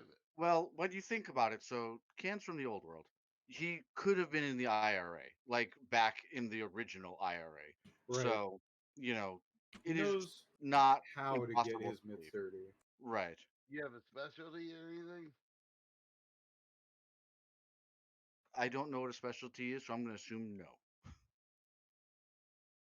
It's something that if you have an actual specialty in like a specific way of brawling or is killing or a specific I don't have firearm, brawl at all. I don't like you get an extra point when you roll. I see. I don't have brawl or anything like that at all. No. I have all kinds of like I am amazing in the business world. Like if we ever want anything, I can get it. Okay, so this is gonna be real fun. All right, so mostly because the brawl this is gonna start immediately after this, so be on deck for that, I guess. Cole. All right, so he's finally done. You hear the flush. He sighs. He sounds like he just like gave birth basically. Like I don't know if you've ever had one of those kind of poops where it's just like you feel like you're lighter right afterwards, like you have a new lease on life because it was just that terrible of a shit. You had When I got to Germany after coming out of Turkey, yes. I can definitely understand that. I've been in a similar boat. And it was on a boat, funny enough. But anyway, so you you come up, you surprise him, you lay hands on this motherfucker, and you just snap his neck, right? And it goes off without a hitch. You know what you're doing, right? And this got even funnier because my DoorDasher just delivered my dinner, so he's hearing this, right? Anyway, so so you snap his neck, and it's successful. You hear the snap, the crack, the pop. You can see his neck dislocate, and you drop him onto the ground. And as soon as you hear that thunk, his skin starts changing. His hair starts changing. In what way? He reverts back to his normal form. And you see a completely different old man laying on the ground in front of you in the middle of this fucking bathroom. I have posted it in Dawn of a Dreary Night. How much of Seattle history do you know? None. None. If you ask me about, Belfast or Boston or New York, I am down with it. Nothing about Seattle. Only the fact that you marched my people that way through Alaska. Oh, fair enough. Uh, we're not talking about that yet. Do you happen to have a phone with a camera on you? Yes. Take a picture of him. I Okay. suggest that so Yep. that you have a way to prove. Yeah. Well, my intent would have been to show proof, so I would have done that without a Right. doubt. So he is still wearing Bill Nye's clothing, by the way. But all right, so you have now murdered this poor old man who turned out to not be who you thought he was. What are you gonna do now? Are you gonna try to like hide the body, put it back in the hell stall, no. that kind of thing? Oh hell no. You're just gonna leave him? Again, walk out like I own the place. Yeah, fair enough. All right. Okay, so again, nobody even pays attention to you as you leave. Nobody heard the scuffle or anything. That was due to your successes that you rolled. and how quick and sudden it was. He wasn't able to scream or anything like that. So yeah, just happened. You walk out and you go on back out into the crowd. Yes, and then I kind of I gauge to see where everybody is. Okay, so at this point, you would see Cole walking up to the front of the area, and that's where we're going to hand it over to Cole to see what he does.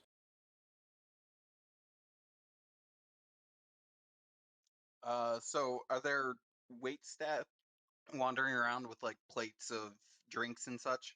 Yep, absolutely. I am going to brush into one so that it goes all down me.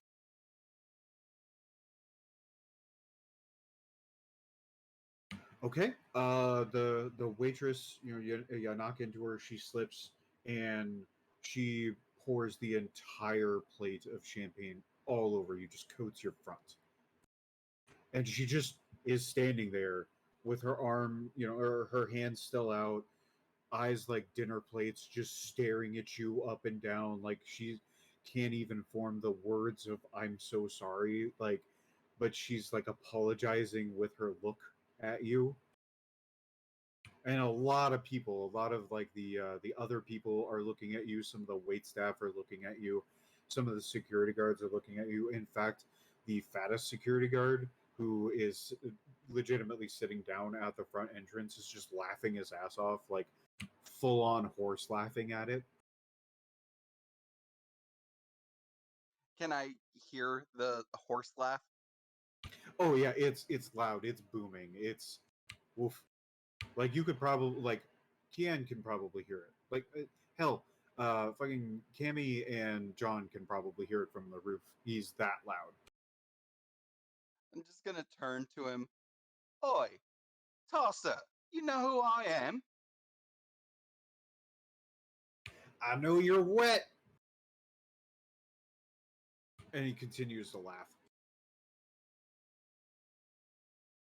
At this point, some of the other security guards and a couple of the wait staff have come over, and they're trying to assess the situation. One of the security guards, he looks really new, like he's not 100% sure of himself just yet. Being a security guard, he's asking, "Hey, what seems to be the problem here? What's going on?"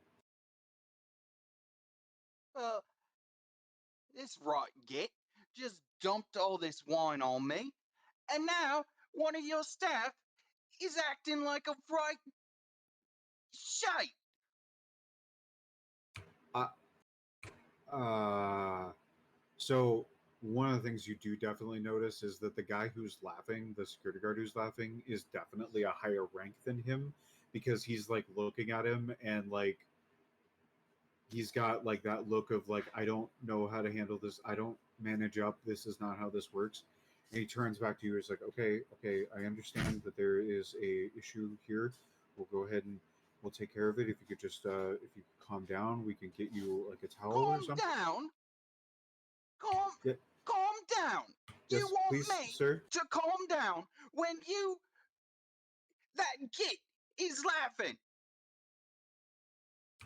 If you just come with we can get you tried, and he like puts his hand on your chest as he's trying to like direct you over to the side area to get you to stop creating a commotion. Ducks and geese. No, this is not. No. I have never been so just treated poorly in all my touring. I come to your fabulous city, and this is what you do? Sir, I'm trying really. If you could just come with me, I don't want to have to make a scene or Oh, we're restrain you having a or scene, Bob. sir. If you don't calm down, like you're causing disturbance, I'm gonna have to restrain you. If you don't come peaceably, so that we can get you cleaned up and have this situation taken care of, please, sir, please. I'm gonna take a glance to see if Kien's back yet. At this point, he would be walking out. Yeah. All right, fine. I will come and have a word with you and stop making a scene over the inadequacy of the wait staff and Tubby over there, who looks like a right fat bag of dicks. So he's just like the guy who's laughing, like he's off. Like he's still giggling over there, but the clearly newer guy is like visibly sweating, like that meme where it's just constant water pouring off of his face. And even one of the other guards that are with him that are also clearly more experienced is like he's kind of smirking, but he's moving to actually help out. And newbie sighs like of relief, right? And motions for you to walk over to this little area that they have cordoned off. And he gets you a bunch of towels to help you out, and has the other guy that came over to help out run up. He just says, "Hey, go get him," and he runs upstairs real quick. I want Tubby's dicky. Sir, I don't know what that means. His I mean, shirt. I don't.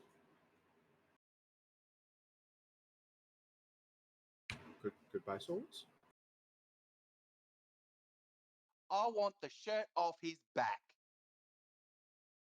I've sent my compatriot to go get our boss to help deal with this because I agree that is very unprofessional, especially as you are one of our guests, right? We're here to keep you safe, and he just continues like that, going on with a whole bunch of platitudes that literally mean nothing. He's basically just reciting his training at this point. And eventually, the guy who he sent off to go get their boss does come back with the boss, and when he comes down, like he's very, properly dressed. He looks like he has quite a few years of experience under his belt, and he comes up to address you and is like, "Hello, my name is Officer Daniels. What seems to be the problem here? I heard that there was some laughter going on at your expense, and if you could just explain the situation to me, and I'll take care of it." One of your waitstaff stumbled into me, spilled wine all down me front. Then Tubby over there decides to have a laugh in the eyeballs till he's blue in the goddamn face. And now I want his dicky. You want his pants?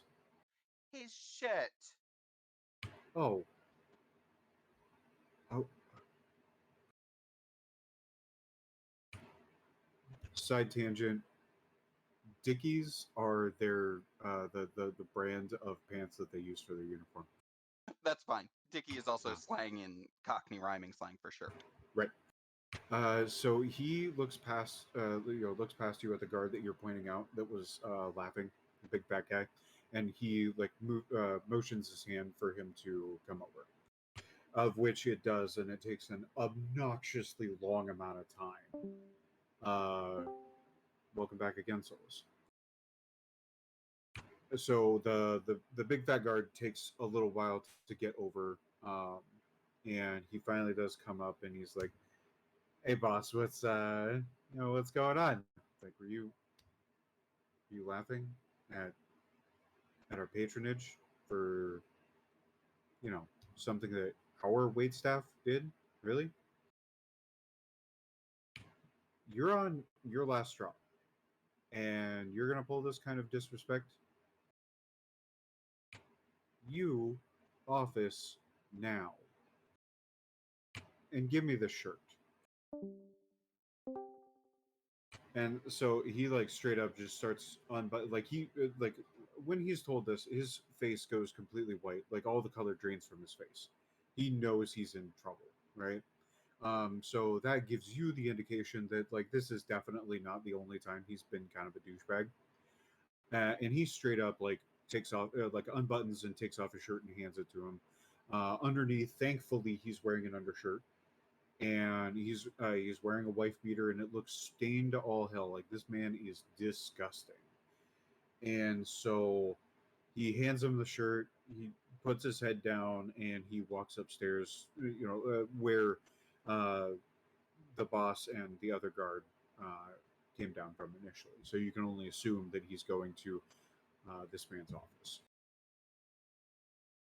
And then he turns back to you, hands you the shirt. You've been given a couple of towels to help dry off. The new guy is legitimately like patting down like your leg right now with one of the towels, trying to dry off your pants. Is there anything else that I could do for you to act as an apology for the disrespect that you've been shown and the accident on part of our wait staff? I look look up for a second, just kind of like I'm thinking. At Make sure, make at sure this you. point, I'm going to cut in just a little bit. At this point, Kian, um, you've walked out. You've been able to see all of this stuff, and also Corin, you've absolutely been able to see all this stuff. Whether or not Cammy or John were paying attention to what was going on in the crowd versus just paying attention to what might have been happening with Bill Nye. That one's kind of on you, but I do want to point out that this is something that you have absolutely noticed, and specifically for Corin, the lady that I was referring to before, due to your heightened senses, is absolutely undividedly paying attention to what's happening with Colt right now. Please continue. Make sure you give it to him good.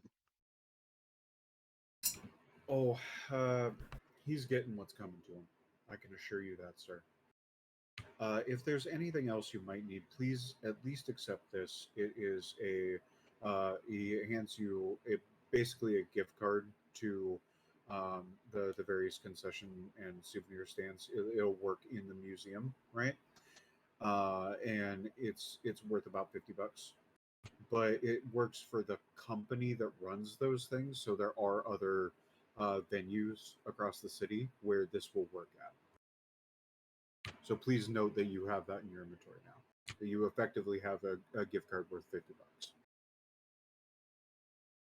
$50. So for Corin asking if she looks upset, she doesn't look upset necessarily, but more that determined would be the right word.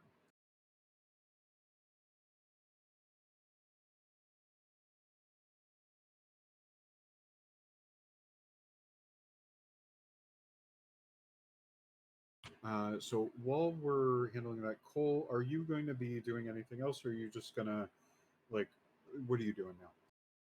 Uh, if is there an open bar? Yes. And go over there and get a draft. Okay. And they don't charge you for that. Like the dude straight up like he takes what you want, gives it to you, and is like, don't worry about it, dude. Like it's fine. Just enjoy.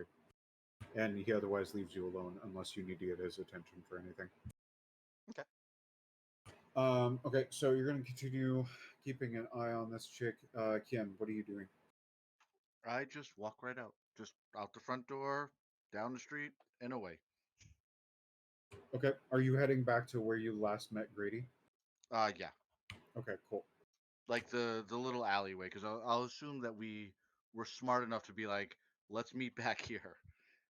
I'll Right, just that is assumed, yes. Okay, so then let's go with back up to Cami and John.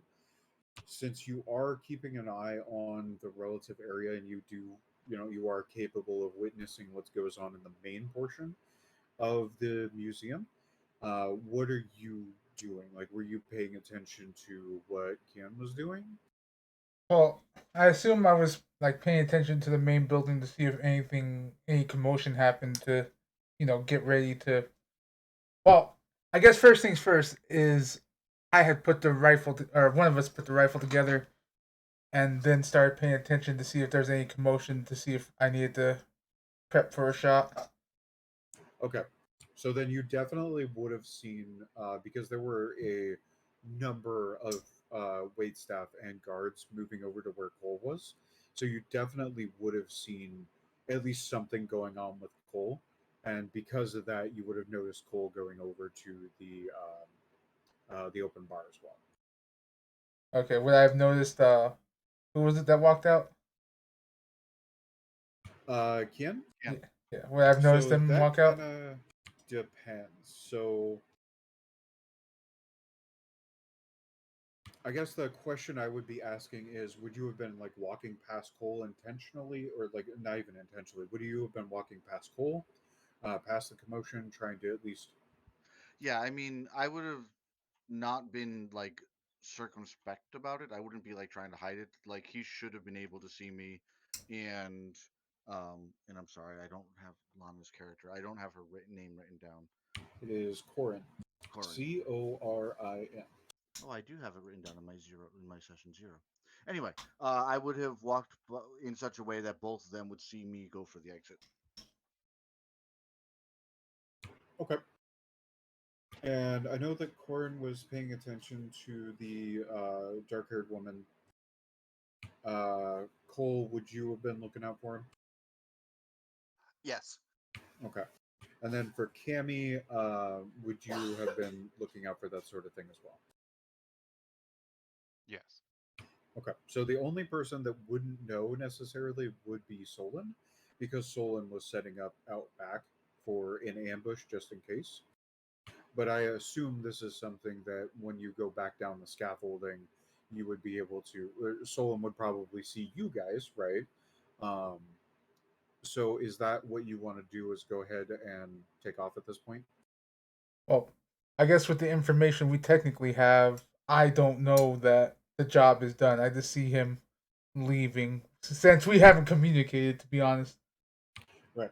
So Yeah. who's up here with me? Me. All right. So I The would. two people with the contact with each other over the phone are next to each other. Yeah, that's what I was about to say. Is you go down I'm staying up here because like I basically in as few words as possible like be like go information. And that so I'll head out trying to follow, figure out what's going on. Yeah, and then like I'll just still be up here with the rifle, just waiting for a text message from for what's going on. Okay. So then, Cammy, you're going back down the scaffolding? Yep. Okay. Solon, are you going to come out of ambush? Yeah, I will be out there. I guess I started to see a couple of the others come out from the front. If you're in the back, you're not going to have clear line of sight at the front. Okay, well, I'll go back. Actually, my character probably stay there until he got confirmation that the job was done. So, yeah, I'll stay where I am until one of the others come up and tell me that that we need to move out. Okay. So you're not making yourself known to Cammy as she comes down and goes around front. Just for clarification I did purposes. not pick that up. I will whisper over. Hey, hey, has the angel been satisfied? I Is have he? no idea what that means, and I have no idea what's going on, so you stay here for now. And if you see John come down, follow him.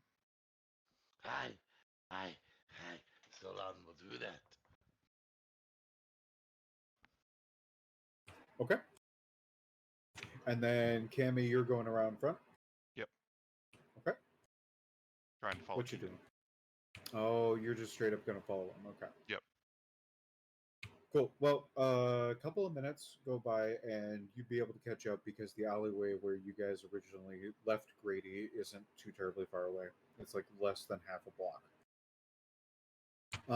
At this point, though, it is 11 o'clock, and for those of you who are still in, the um, uh, the main area, and for John up top, there seems to be an air of unease at this point because the show should be or the presentation should be starting any second now, and people are very excited about it. So people are finding their seat, but also they're kind of used to things starting a few minutes before the presentation actually starts.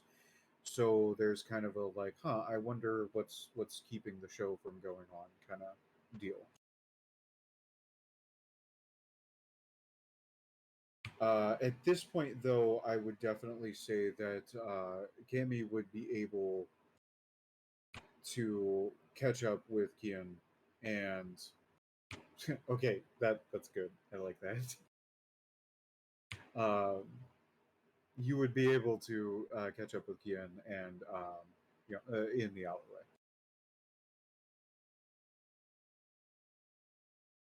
What is happening?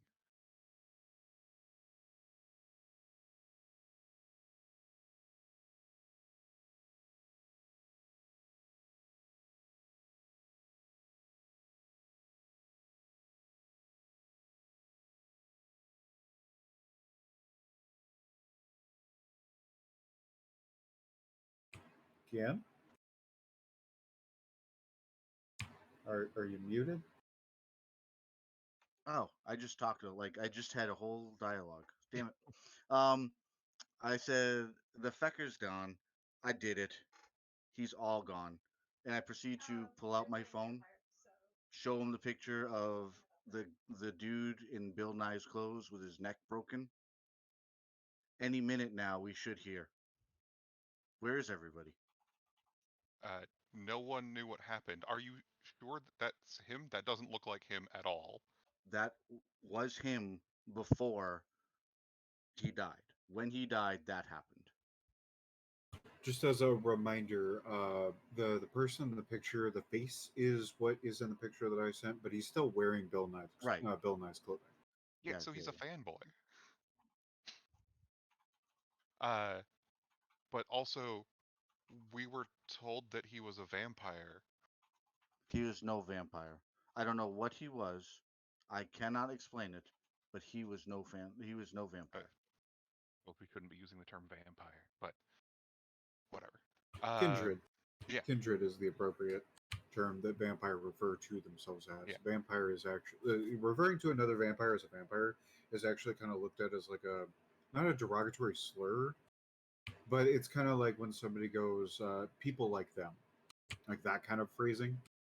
So it's not necessarily respectful, but it's not necessarily intended to be completely derogatory. all right. I think that we need to figure some of this out. So is Grady here? He is not currently here Okay. that you are immediately aware of. All right. Send me the picture of the guy, and I'm gonna forward it to Rachel, and say that this guy is dead, and ask if they need anything else from us. I hand him my phone. So I will send myself the picture, or just send it from uh, Kian's phone, and also add myself to the contact list in Kian's phone while I'm doing that. That's Okay. a right good idea you got there. So sending it off to Rachel, asking or saying this guy's dead. Uh, mission accomplished? Question mark. Also, he seemed human. Okay. It takes a minute or two for Rachel to text back, but she does eventually text back, thankfully.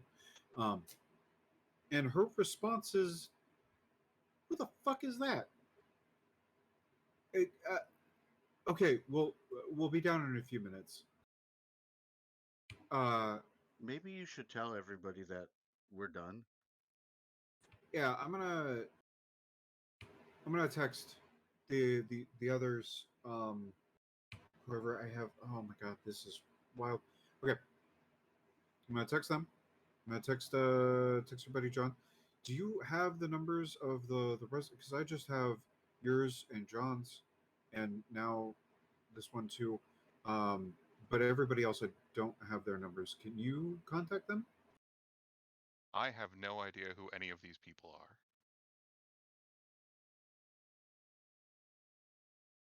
Okay, I'm gonna text John back, and in addition to telling him to come meet us over back in the alley, I'm gonna tell him to, or ask him, whatever, to go collect the others as well.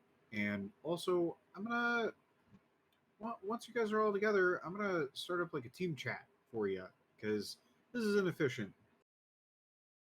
I suppose if there is anyone that I recognized, which I guess might just be Cole and maybe Corin, I forget. Uh, if I can find their information online, I would attempt to do so. That would be a question for. Well, okay, so Cole, what kind of a phone do you have, if you even have one? It's back in the UK. Okay, so no. We'll have to figure that one out. And then for Corin, what kind of phone do you have?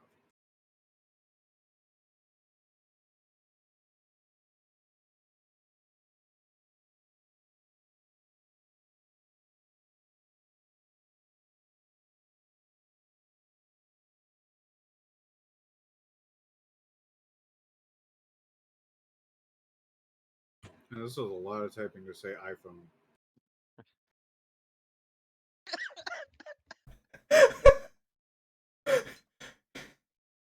All right, so an iPhone. You definitely found her number. Okay, cool. Uh, Like, I would say with mine, he probably finds the number, but it does absolutely no good. Turns out it's actually a fax machine. so No, it's a legit phone. Cause like I'm on like media. I just didn't bring my phone with me because I left in a kind of a hurry. Pitchforks and torches and all that. Right. gonna Okay. message Corin saying, uh, "This is one of your new friends. Uh, come back to where we were hanging out about how long ago was it? An hour ago. At this point. Yeah. Uh, we have something to discuss. Bring uh anyone you can find from our group, and then also tell uh send a message to John's saying more or less the same. Rachel has also texted John, but she doesn't do it in one solid message. She does it in like she's constantly typing like a couple of words and then pressing enter, basically. Like it comes off as very frantic. Basically saying, "Get back to the alley. Let's fucking. We need to talk about this." So I guess I disassemble the rifle and bring it back in the case. That way I'm not just carrying a fucking Barrett sniper rifle down the road. I I mean, mean, you could listen, just leave it. you've watched me play more than enough Hitman to know that you can absolutely get away with doing that. God damn it. I mean, this is America. You are right.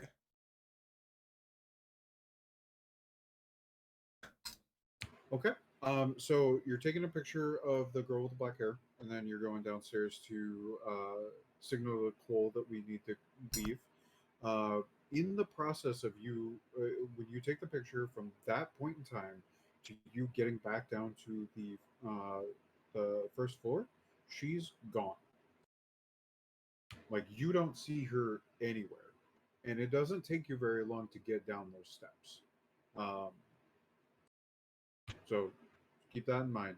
And then Cole is at the front by the. I'm assuming still getting himself pissed drunk at the open bar, Yeah, or as pissed drunk as you can possibly get yourself at this point. probably not very. No, it's weak shit. I mean, also as a vampire, if he's legitimately trying to drink, then he's just going to be throwing it back up immediately, unless he's got something for that. One of the feats. Yep. I actually have eaten food. Well, you're going to be throwing it up later then. Yeah, that's fine. Okay, so At that point, and then John, you're coming down, which is a cue off to Solon, if I remember correctly. He said he could hear, but we don't know if he could talk since he came back. That's true. Yeah.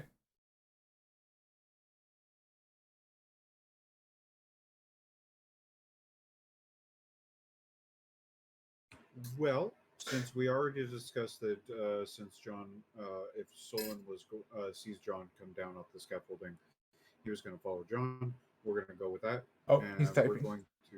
Oh, wait, No, no. that's Ram. yeah. So we're going to go with that for right now, and have everybody move back over to the alleyway. I was gonna go if he like uncloaked in front of me. I was gonna swing at him, just out of surprise.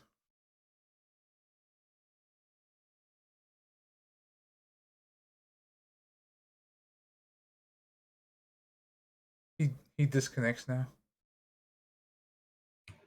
Right.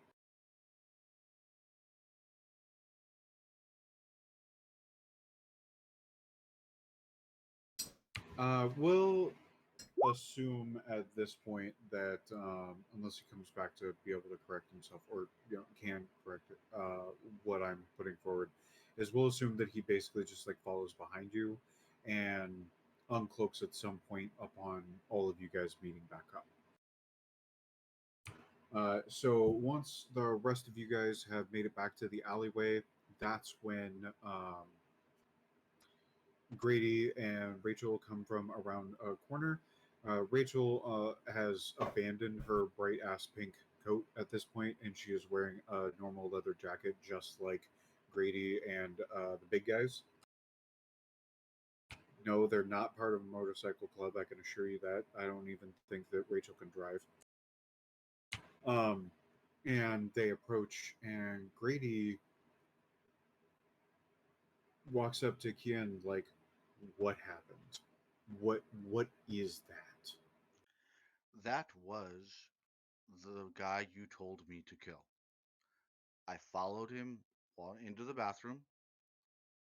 He went to the bathroom. Yeah, I know. And when he came out, I did it. And when I did it, he turned into that.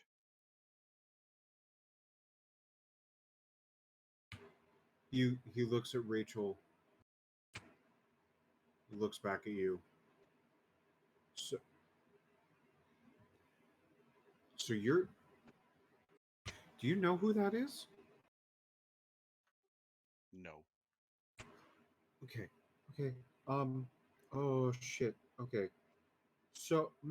Fuck. All right. So you know how I was saying there was a position open before, right? That was the sheriff.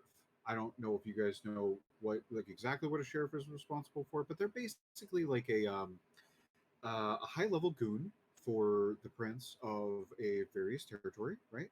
And they answer to the prince, and they just kind of keep tabs on everything. Like they're the leader of the boots on the ground forces for the prince, basically. Okay, so that's one position open, and this guy means there's going to be another position open, and we just opened it because this was Thomas Goddamn Mercer, who is one of the Prince's primogens. Uh, Primogen is about two steps above the sheriff, basically like second in command to the prince. This feels Ooh. like a you're welcome statement coming, correct? Uh, this. Oh, this is a better than I ever expected kind of a statement. As soon as he Like, says that, I throw up in the alley. okay, that's gross, and kind of unnecessary. Um, so, whew, um, okay, Rach, please, text the boys and tell them to shut down. These guys, holy shit, have oh, they have done so much better than we thought they were going to. This, you know what? Um, I'm gonna have to increase the reward. We'll talk about it after we get stuff settled with the museum. But oh, this is gonna be good. This is gonna be really good. I don't, I don't think I'm gonna be able to do justice of explaining to you guys just how devastating of a move you just made. I gotta check Welcome on to something here. business, my friend. If this guy is that close or that far up in the Camarilla, then Not the Camarilla. oh, Everybody in power is an anarch out here, but they okay, still use the same naming conventions for the hierarchy. gotcha. Because I thought Baron was the top for the Anarch, but uh, so if this guy is this high up, how did a broken neck take him out? You're asking that in character? Yes. Okay. So Grady turns to you as like, that's that's a really good question.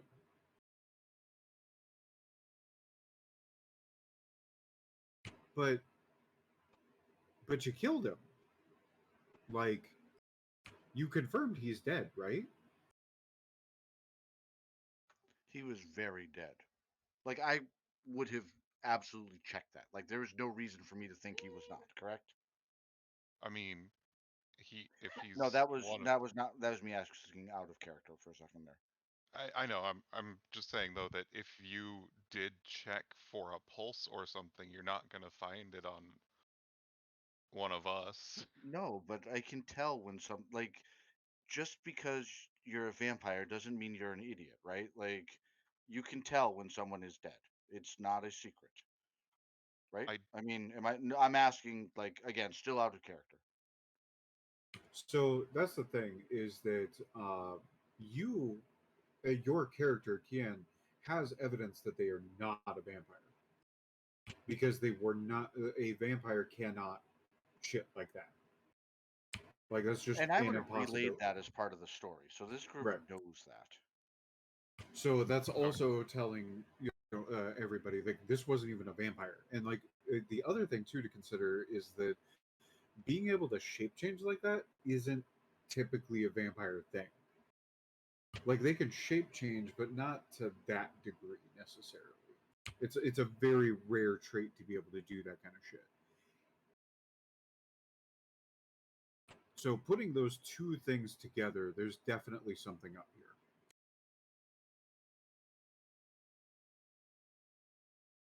So Grady, well, okay. First off, Rachel has been like just jamming on her phone, and you can see if you look back out towards the museum that some of the lights are shutting off, and people are being shoved out.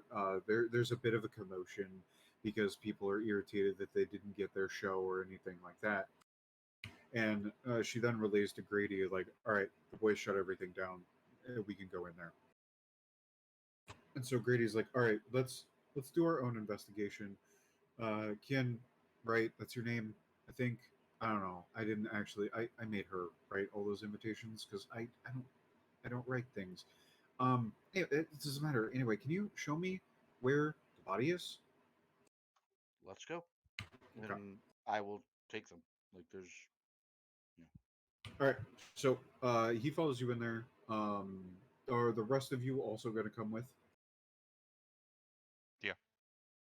Yeah. Okay. Yeah, I just nod.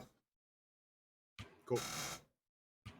So Luca also is, as you guys are leaving the alley, he comes down and he's currently in the process of breaking down his own weaponry and putting it back into his duffel bag.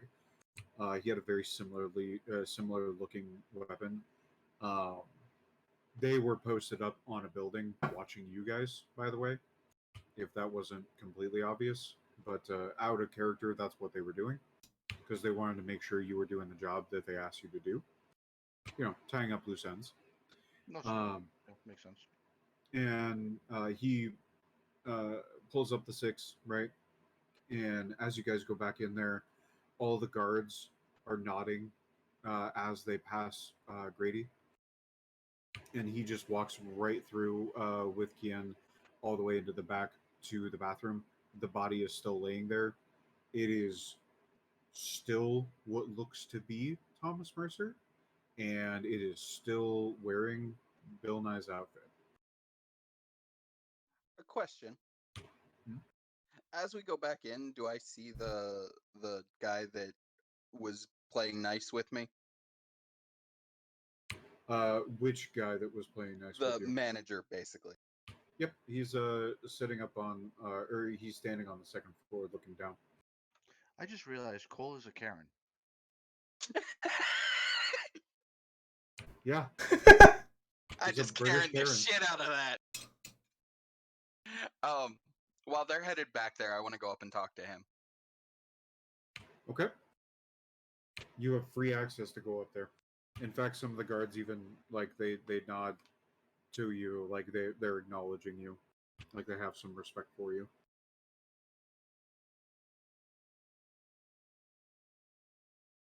What are you doing? So when I get up to him, oi, the Tubby, Yeah, he unemployed now. in a way. Like brown bread or sending out CV. Again, I have no idea what you're talking about, but Dead or resume. I think that's the word you Yanks use. um, since I'm still on duty, let's say that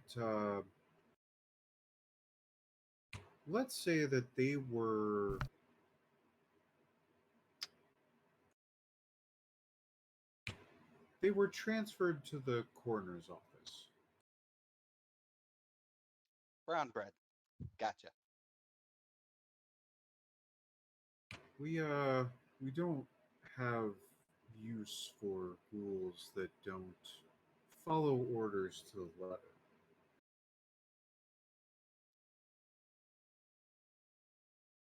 I follow.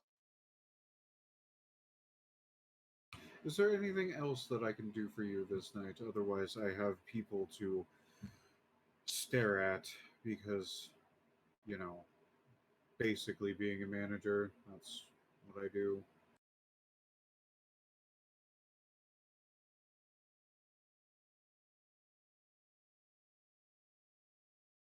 Nah, we good. All right. Well, you, sir, have yourself a good night.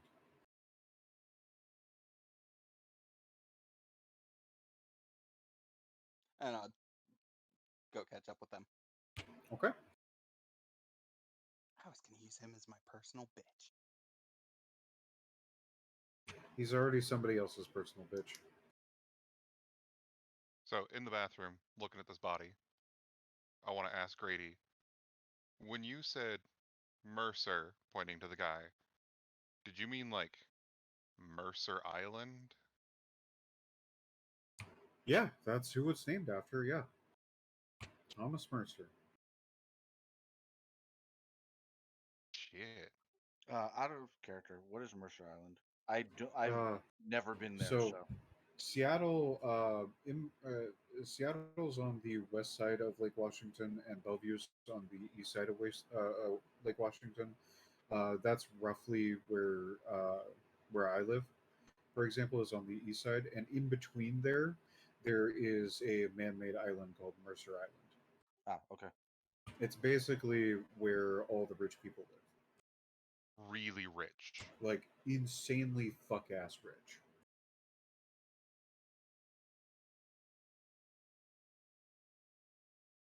Okay, thank you. Mhm. I hope that helps.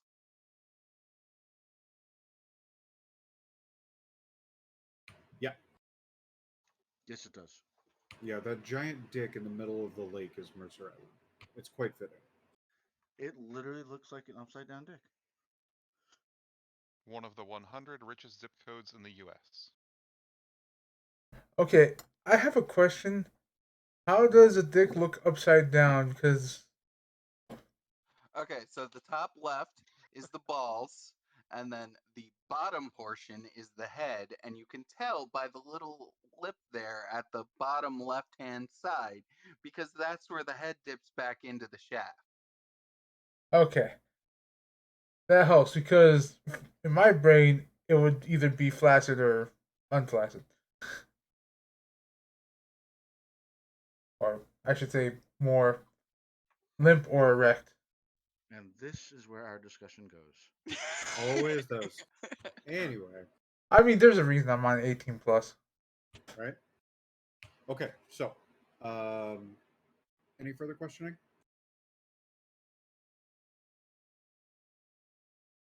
for Grady while you guys are in here? Uh, so this job is done, correct? Like you need nothing further, no further evidence, because No, I'll I get my think boys to take care of the body. Like this, you did what I asked you to do. okay. I believe payment is due. You are correct. And he reaches into his coat and pulls out a set of incredibly archaic looking keys with one fob key on it, and he hands it over to you. This is the grounds keys for the museum. This place, it's entire, including the art. So you might want to look into hiring somebody to, trim the hedges, if you know what I mean. But this place is yours. The caveat being that this place is within my new territory of this area. So you will have asylum here, even from me. However, because you're inside of my area, I will be able to contact you. This is the only stipulation. That seems fair. I see no concerns. In addition to that, as you may have noticed, these security guards within the building, they're my ghouls. They're part of my, or they're in my employ. Let's go with that. And they will be able to work for you as well, depending on what you offer up to them for service. This is also part of what I'm extending to you for doing a bigger job than I intended on you guys doing. Uh, so basically, you can contact Rachel or Luca, and he motions to the big guy that had been previously called Beast Boy by Rachel. And if you reach out to them, they'll be able to allocate a certain amount of staff. You may need people to look out for this place, during the day when you guys are asleep, that kind of thing. Ah, that's a good important thing. In the basement, the second basement, not the actual basement. There's another, but Luca can show you what I'm talking about. There is a place for you guys to sleep. I don't know how cozy you guys want to be, but there's more than enough rooms down there for you to each have your own room and then some. So if anybody else ends up joining you in your coterie, they'll have a place here too if you want to be hospitable.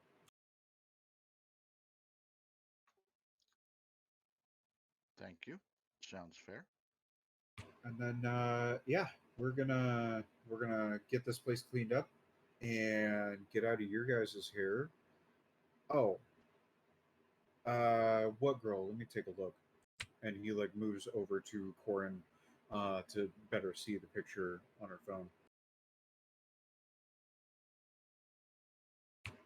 No, honestly, I mean, listen, the city has like you go up to Capitol Hill, you're gonna find some interesting people, and the Goths are definitely one of them. And she looks like she'd fit in just fine over there. And to be fair, I hear tell that La Rosa was here, so uh, wouldn't surprise me if she had if this person was maybe like under their employ. Is there a particular reason why you're interested in her? Because I don't know anything about her.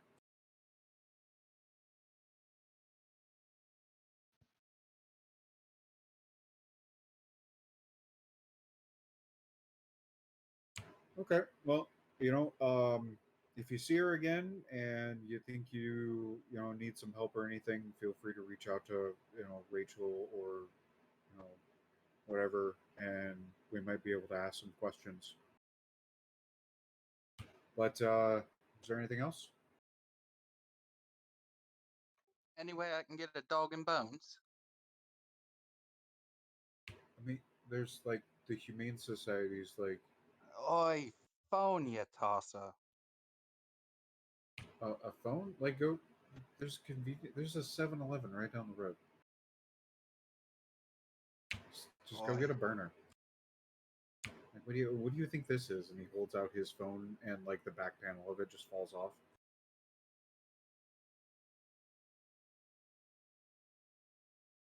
I. And I Oh thought my Nokia, eyes. I thought Nokia's didn't break.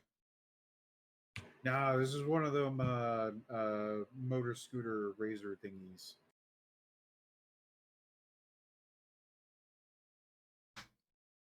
At this point, that phone would be like 50 or 60 years old. Honestly, I'm surprised you didn't have him break a briefcase from the '80s.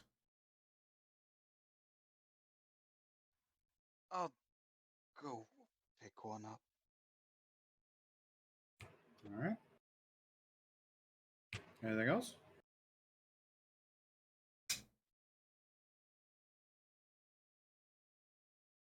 I'm going to assume that's a no. So now at this point, uh, what's going to happen is the ghouls, the security guard, the wait staff, they're going to clean up the place. They're going to take care of the body. You're not going to have to worry about that. And you basically have free run of the entire museum at this point. Uh, After you guys go to sleep, the normal operations of the museum are going to take place. You're not going to have to worry about that because you're going to be asleep, and the entire staff is Grady's ghouls. So that's all fine. A realization might set in at this point that I'm going to go ahead and ruin for you out of character is that this job wasn't really a job as much as it was an ambush and an establishment of your ability to complete tasks. So this has earned you a bit of favor. It earned you a place to stay, and it earned you uh, some networking connections within the Vampire Society within Seattle. Because as Grady is a Baron, and admittedly one of the smaller time Barons in Seattle, he does have access to being able to speak with some of the other Barons in the area. Specifically, one being La Rosa, if you're interested in pursuing direction into some of the stuff that she has dominion over. But at this point, what I'm going to assume your characters are going to do is basically turn in for the night and then, or turn in for the day, I suppose, because you've had a bit rough of it. The ghouls will definitely help you get some nourishment if needed, especially when you wake up in the morning. But we'll cover that at the beginning of the next session, as we are slightly over time for this one. Uh, I have a quick what? question. Yeah, go for it.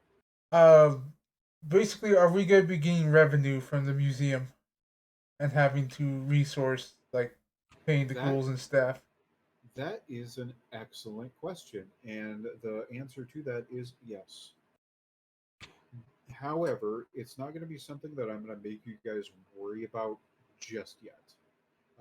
For right now, assume that everybody's salary is basically being taken care of by Grady, since they are his ghouls, as an extension of appreciation for you guys doing such a good job on this particular task.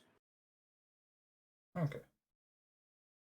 So as long as that stays stable, you're pretty much golden for the goings on, and you will be granted an assumed stipend to be able to take care of other resource gathering. So don't worry about money right now until we start getting into certain levels of extravagance. Like you're not capable of going and buying a yacht right now. Yeah. What areas of Seattle is Grady currently the Baron of? 1 second. I have it written down. I don't have it memorized. So Grady is. I'm actually just going to copy this and post it in the chat.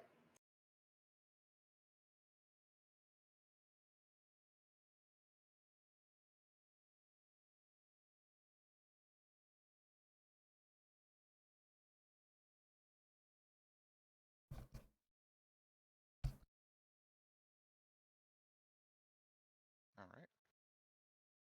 So for verbal, I am going to repeat it. Grady's territory includes Belltown, Downtown, First Hill, International District, Pioneer Square, and Westlake.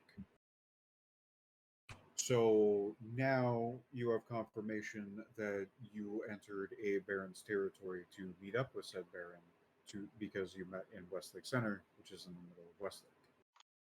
No, it's not. I mean, it's not, but whatever. It's not even in Westlake. It's I not. know, It's in it's super downtown.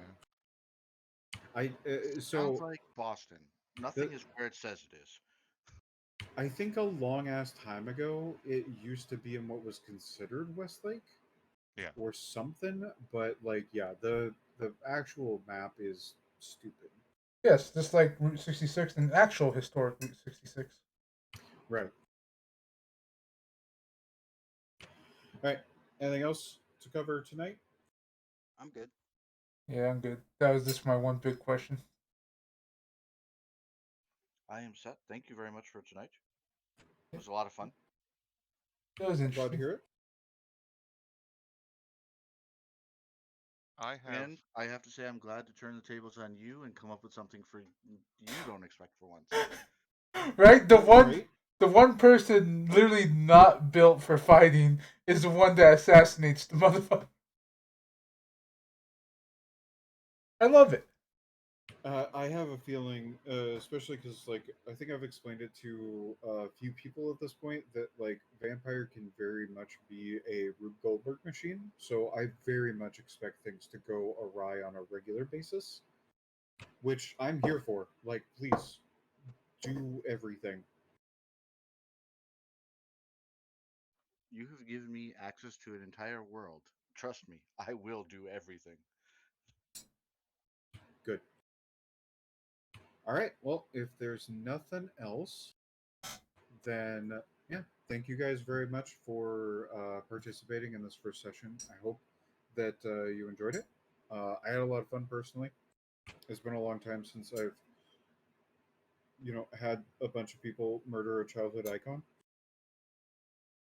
I'm not expanding on that. But I always wondered what yeah, happened to so the Barney. next session is going to be 2 weeks. I'll go ahead and make an event for it. I believe there's a way that I can just make a reoccurring event, so I'll do that if I can figure out how to do that. And then, yeah, I'll go through my notes and I should be able to post something relatively soon. So, again, thank you all very much. Yeah. Have a Thank good you. night, everybody. Laters. Later. Bye. And that's for you, Soulless. No, Shaw, you gonna finish eating, or did you do that while? Oh no, I haven't even been able to touch my food. So yeah, I'm gonna finish eating, and then if you want to play something, I'm gonna work on some of my notes at least to make sure that I have all the key points taken care of, and then I'll be down to play something. Alright, yeah. Just let me know what, and I'll put an ending to this video. I'll try to make. Or do you want to put an ending to this video since this is more your shtick? Maybe get some of your voice going. No, don't worry about it. You go ahead and take care of it. All right, All right, I'll catch you down in the other voice channel. alrighty. Dolus, you still alive? I'm assuming maybe something happened, but anyway. gonna do this is so yeah, that was that. Uh it that was what I did every other Saturday. Um half of why I started working later. The other reason me is putting together a secondary YouTube channel to do some projects. Uh this honestly made me open the window for it. Like this used to be a D&D session where I would come in late that Saturday, so I just moved my time up kind of to compensate for that, but like I said, I decided to do it because I was like, you know what, I want to get YouTube started. But yeah, this is what I did on those days, every other Saturday that I was randomly gone for a little bit. Uh, so yeah, hopefully this story goes forward, and I'll try to publish these ones right away, uh, if I remember. That way you guys get all this. I know it's not a lot of me talking; it's a lot of me going down here, but that's because I'm looking at my dog and stuff like that. I'm looking at my dog. But anyway, again, uh, so I will be back probably in an hour ish. Uh, to play a game. I don't know what. We will see. So anyway, thank you guys so much for watching, lurking, all that good stuff. If you guys are here on the archive or on YouTube, thank you for watching as well. If you want to catch me live, I do normally stream every day except for Tuesdays and Thursdays, around 10, uh, around 8 to 10 p.m. to start, and I go until around 4 a.m. Mountain Time, with the main game right now being a Pokemon Nuzlocke. Uh, but you'll probably get one of these videos every Saturday evening or Sunday evening, probably, because I don't know how long it takes to go into a VOD. But yeah, you'll get these videos roughly every Saturday, Sunday evening, or every other Saturday, Sunday evening. So yeah. So again, thank you guys so much for watching, and I do hope to see you all later. Bye bye.